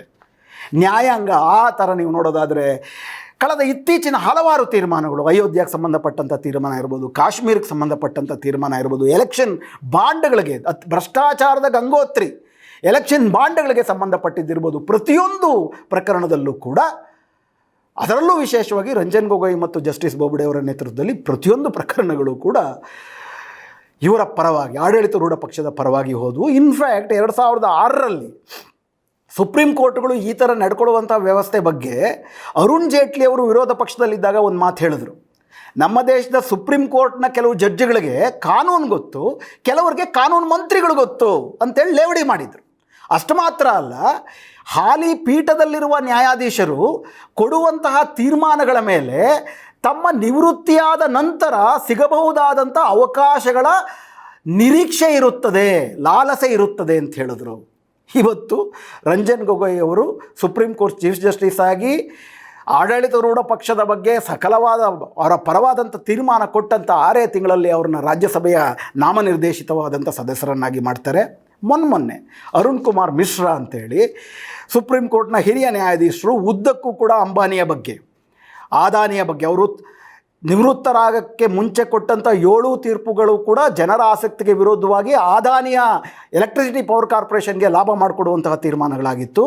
ಮಾನವ ಹಕ್ಕುಗಳಿಗೆ ಸಂಬಂಧಪಟ್ಟಂತೆ ಯಾರ್ಯಾರು ಮೋದಿ ಸರ್ಕಾರದ ವಿರುದ್ಧ ಸೈದ್ಧಾಂತಿಕವಾಗಿ ರಾಜಕೀಯವಾಗಿ ಭಿನ್ನಮತವನ್ನು ವ್ಯಕ್ತಪಡಿಸಿದ್ರು ಅವ್ರಿಗೆ ಬಿಲ್ಕುಲ್ ಬೇಲ್ ಕೊಡ್ದಿರ ಅವರನ್ನು ಜೈಲಿನಲ್ಲಿ ಕೊಳೆಯುವಂತೆ ಮಾಡಿದಂಥ ಒಬ್ಬ ಮಾನವ ಹಕ್ಕು ವಿರೋಧಿ ಹಾಗೂ ಇದೇ ಮಹಾಶಯರು ನ್ಯಾಯಾಧೀಶರಾಗಿ ಪೀಠದಲ್ಲಿದ್ದಾಗ ಪ್ರಧಾನಮಂತ್ರಿಯವರನ್ನ ಇಂದಿರಾ ಚಂದ್ರ ಅಂತ ಹಾಡು ಹೊಗಳಿದಂಥ ಒಬ್ಬ ಬಟ್ಟಂಗಿ ನ್ಯಾಯಾಧೀಶರಿಗೆ, ನಿವೃತ್ತ ನ್ಯಾಯಾಧೀಶರಿಗೆ ಇವತ್ತು ಮಾನವ ಹಕ್ಕುಗಳ ಆಯೋಗದ ಅಧ್ಯಕ್ಷರ ಪದವಿಯನ್ನು ಕೊಟ್ಟಿದ್ದಾರೆ. ಹೆಂಗೆ ಕಾಂಗ್ರೆಸ್ ಕಾಲದಲ್ಲಿ ಅಥವಾ ಇತರ ವಿರೋಧ ಪಕ್ಷಗಳ ಕಾಲದಲ್ಲಿ ನ್ಯಾಯಾಂಗವನ್ನು ಹೆಂಗೆ ದುರ್ಬಳಕೆ ಮಾಡಿಕೊಳ್ಳಾಯಿತೋ ಅದಕ್ಕಿಂತ ತೀವ್ರವಾದಂಥ ದುರ್ಬಳಕೆ ಈಗ ನಡೀತಿದೆ. ಇನ್ನು CBI ಬಗ್ಗೆ, ಎಲೆಕ್ಷನ್ ಕಮಿಷನ್ ಬಗ್ಗೆ ಮಾತಾಡುವ ಅಗತ್ಯವೇ ಇಲ್ಲ.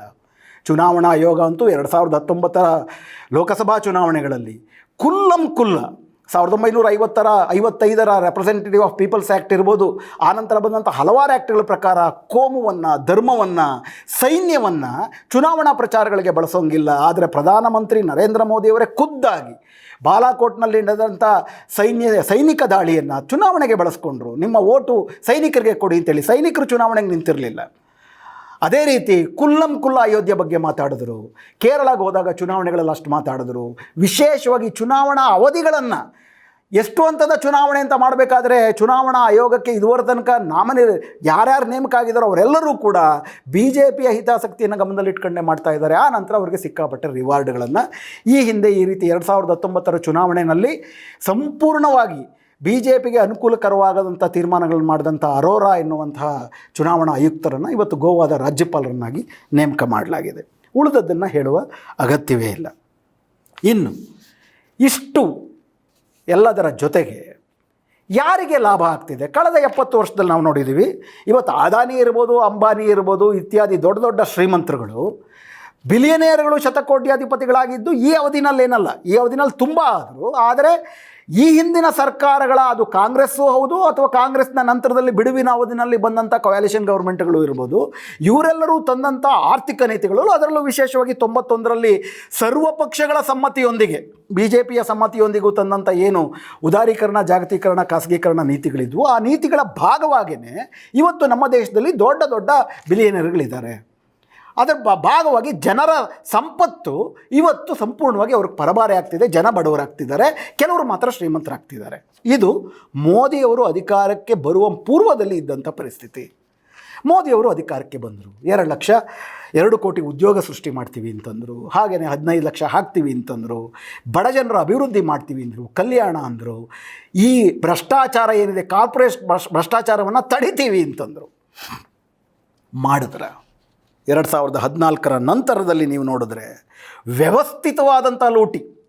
ಭಾರತದ ಜನರ ಉಳಿತಾಯ ಹಣವನ್ನು ಬ್ಯಾಂಕ್ಗಳಲ್ಲಿ ಇಡ್ತೀವಿ, ಅದು ಇವತ್ತಿಗೆ 145 ಲಕ್ಷ ಕೋಟಿ ರೂಪಾಯಿ, ಅದರಲ್ಲಿ ಸುಮಾರು 70 ರಿಂದ 80 ಲಕ್ಷ ಕೋಟಿ ರೂಪಾಯಿ ದೊಡ್ಡ ದೊಡ್ಡ ಕಾರ್ಪೊರೇಟ್ ಬಂಡವಾಳಶಾಹಿಗಳಿಗೆ ದೀರ್ಘಾವಧಿ ಮತ್ತು ಅಲ್ಪಾವಧಿ ಸಾಲವನ್ನಾಗಿ ಕೊಡಲಾಗುತ್ತೆ. ಅವರು ಸಾಲ ವಾಪಸ್ ಕೊಡ್ದಿರ ಅದು ನಾನ್ ಪರ್ಫಾರ್ಮಿಂಗ್ ಅಸೆಟ್ಸ್, ಮರುಪಾವತಿ ಆಗದ ಸಾಲವಾಗ್ತದೆ. ಕ್ರಮೇಣ ಅದು ರದ್ದಾಗುತ್ತೆ. ಸಾಲ ಕೊಡದಿರೋರು ಹುಚ್ಚುಮುಂಡೆ ಬದುವೆಯಲ್ಲಿ ಉಂಡೋನೆ ಜಾಣ ಅನ್ನುವಂಥರಲ್ಲ, ಅವರು ಆರಾಮಾಗಿ ಅದರ ಲಾಭ ಮಾಡ್ಕೋತಾರೆ. ಕಾಂಗ್ರೆಸ್ ಅವಧಿನಲ್ಲಿ ಹಂಗಾಯಿತು. ಕಾಂಗ್ರೆಸ್ ಅವಧಿನಲ್ಲಿ ಸುಮಾರು 5 ಲಕ್ಷ ಕೋಟಿ ರೂಪಾಯಿ, UPA ಅವಧಿನಲ್ಲಿ 5 ಲಕ್ಷ ಕೋಟಿ ರೂಪಾಯಿಗಳನ್ನು ಈ ದೊಡ್ಡ ದೊಡ್ಡ ಅದಾನಿ, ಅಂಬಾನಿ, ಟಾಟಾ ಇವರುಗಳೆಲ್ಲರೂ ಕೂಡ ಸೇರಿಕೊಂಡು ಬ್ಯಾಂಕ್ಗಳಿಂದ ಇಸ್ಕೊಂಡು ದುಡ್ಡು ವಾಪಸ್ ಕೊಡಲಿಲ್ಲ. ಈಗ ಇಂಥ ಭ್ರಷ್ಟಾಚಾರವನ್ನು ತಡಿತೀವಿ ಅಂತ ಅಂದ್ಬಿಟ್ಟು ಮೋದಿಯವರು ಅಧಿಕಾರಕ್ಕೆ ಬಂದರು. ನಾವೇನು ನಿರೀಕ್ಷೆ ಮಾಡಬೇಕು? ಇದರ ಮೇಲೆ ಅಂಕುಶ ಆಗ್ತಾರೆ ಅಂತ ನಾವು ನಿರೀಕ್ಷೆ ಮಾಡಬೇಕು. ಆದರೆ 2014ರಿಂದ 2020 10 ವರ್ಷದ ಅವಧಿನಲ್ಲಿ UPAನವರು ಬರೀ 5 ಲಕ್ಷ ಕೋಟಿ ರೂಪಾಯಿ NPA ಮಾಡಿದ್ರೆ, ಇವರು ಕೇವಲ 7 ವರ್ಷದಲ್ಲಿ 18 ಲಕ್ಷ ಕೋಟಿ ರೂಪಾಯಿ NPA ಆಗಿದೆ. 18 ಲಕ್ಷ ಕೋಟಿ ರೂಪಾಯಿಯನ್ನು ಕೇವಲ 100ರಿಂದ 200ರಷ್ಟು ಶತಕೋಟ್ಯಾಧಿಪತಿಗಳು ಜನರ ಹತ್ರ ಕಿತ್ಕೊಂಡು ಬ್ಯಾಂಕ್ಗಳಿಂದ ತೊಗೊಂಡು ಕೈ ಎತ್ಬಿಟ್ಟು ಹೋಗಿದ್ದಾರೆ. ವಿಜಯ್ ಮಲ್ಯ ಹಾರೋದ, ನೀರವ್ ಮೋದಿ ಹಾರೋದ, ಮೆಹುಲ್ ಚೋಸ್ಕಿ ಡೊಮಿನಿಕನ್ ರಿಪಬ್ಲಿಕ್ ಹೋದವರು ವಿಮಾನ ಕಾಯ್ತಾ ಇದೆ, ಇನ್ನೂ ಕೂಡ ಆತ ವಿಮಾನ ಹತ್ತಿಲ್ಲ. ಅಂದರೆ ನೇರ ಚೌಕಿದಾರ್ ಅಂತ ಅಂದ್ಬಿಟ್ಟು ಏನು ಕರೆದ್ರು, ಚೌಕಿದಾರರ ನೇತೃತ್ವದಲ್ಲೇ ಇವತ್ತು ನಮ್ಮ ದೇಶದ ಲೂಟಿ ನಡೀತಾ ಇದೆ. ವ್ಯವಸ್ಥಿತವಾದಂಥ ಲೂಟಿ ಇದು.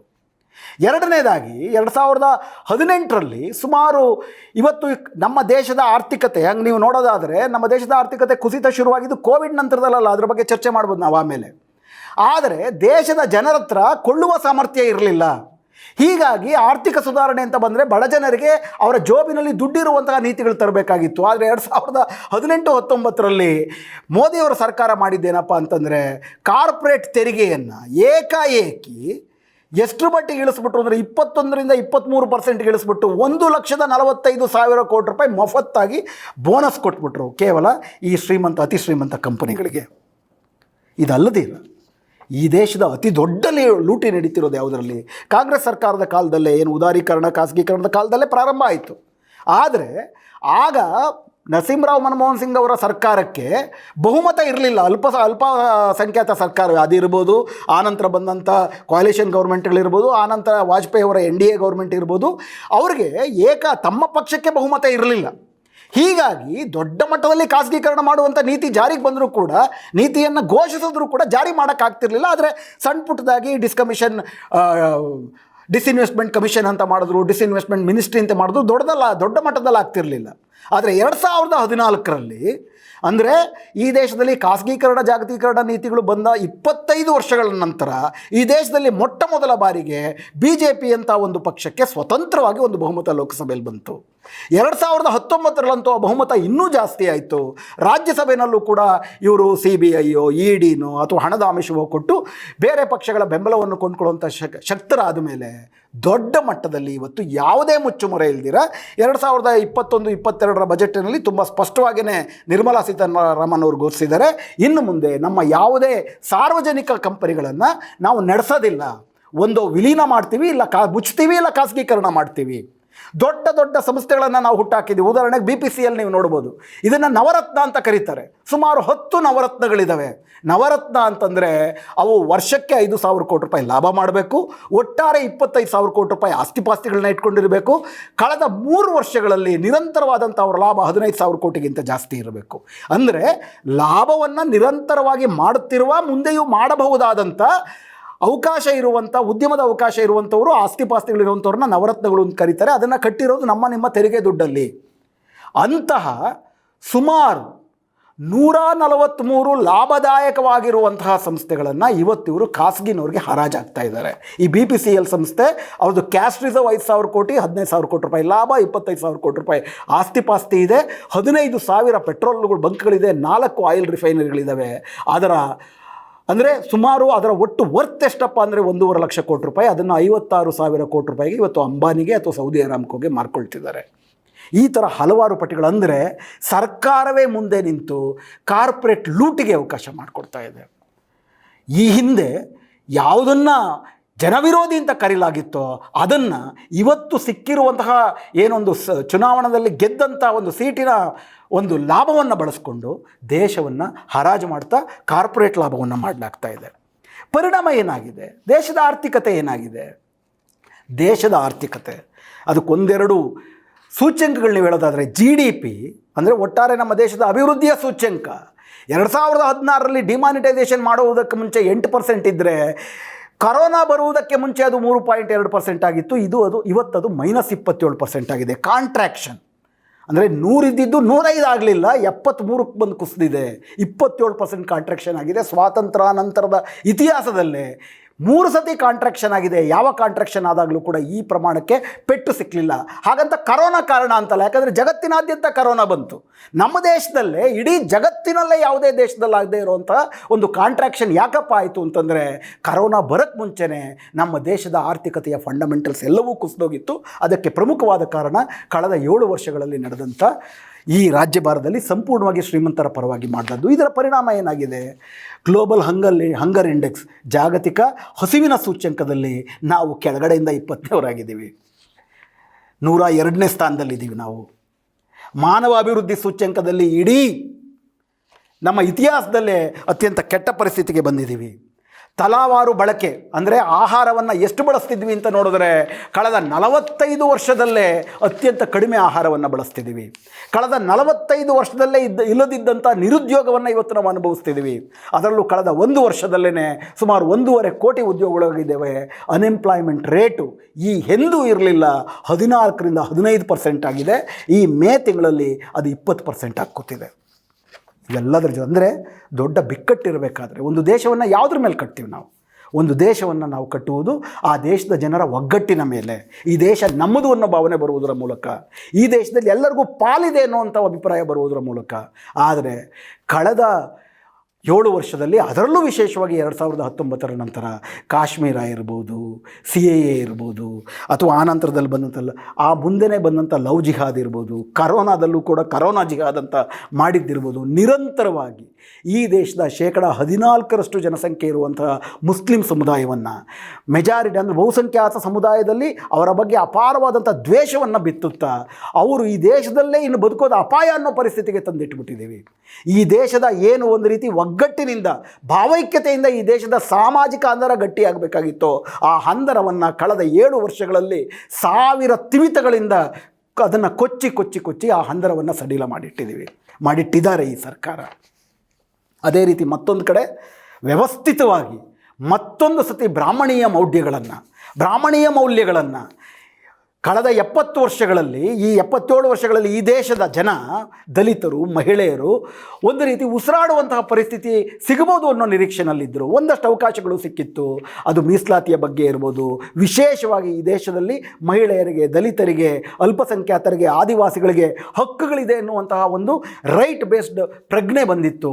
ಇವತ್ತು ಅದೆಲ್ಲವನ್ನೂ ಕೂಡ ಮತ್ತೆ ಮೆರಿಟ್ ಅನ್ನೋ ಹೆಸರಲ್ಲಿ ಬ್ರಾಹ್ಮಣೀಯ ಮೌಲ್ಯಗಳನ್ನು ತರ್ತಾ ಮತ್ತು ಅದನ್ನು ವ್ಯವಸ್ಥಿತವಾಗಿ, ಈಗ ನ್ಯೂ ಎಜುಕೇಷನ್ ಪಾಲಿಸಿ ಅಂತ ಅಂದ್ಬಿಟ್ಟು ಏನು ಜಾರಿಗೆ ತಂದರು ಕೊರೋನಾ ಸಂದರ್ಭದಲ್ಲಿ, ಕೋವಿಡ್ ಸಂದರ್ಭದಲ್ಲಿ, ಅದರಲ್ಲಿ ವ್ಯವಸ್ಥಿತವಾಗಿ ಮತ್ತೆ ಬ್ರಾಹ್ಮಣೀಯ ಮೇಲರಿಮೆಯನ್ನು ಶೂದ್ರ ಜನಗಳಿಗೂ ಕೂಡ ತಲೆನಲ್ಲಿ ಬಿತ್ತಿ ಅದನ್ನು ಮತ್ತೆ ಬ್ರಾಹ್ಮಣ್ಯದ ಪುನರುತ್ಥಾನ ಮಾಡಿ ಮಹಿಳೆಯರನ್ನು, ದಲಿತರನ್ನು, ಶೂದ್ರರನ್ನು, ಆದಿವಾಸಿಗಳನ್ನು ಸಾಮಾಜಿಕವಾಗಿ ಒಂದು ಗುಲಾಮಿ ಪ್ರಜ್ಞೆಯನ್ನು ಬಿಡಿಸುವಂಥ ಪರಿಸ್ಥಿತಿನಲ್ಲಿ ಇದು ಮುಂದುವರಿದಿದೆ. ತುಂಬ ವ್ಯವಸ್ಥಿತವಾಗಿ ನಡೀತಾ ಇದೆ.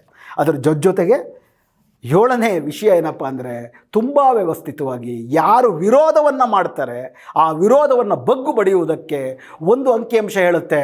ಕಳೆದ UPA ಅವಧಿಯ 10 ವರ್ಷಗಳಲ್ಲಿ 3762 ಜನರ ಮೇಲೆ UAPA ಹಾಕಿದರೆ, NDAಯ ಕೇವಲ 6 ವರ್ಷದಲ್ಲಿ 7136 ಜನರ ಮೇಲೆ NPA ಹಾಕಿದ್ದಾರೆ.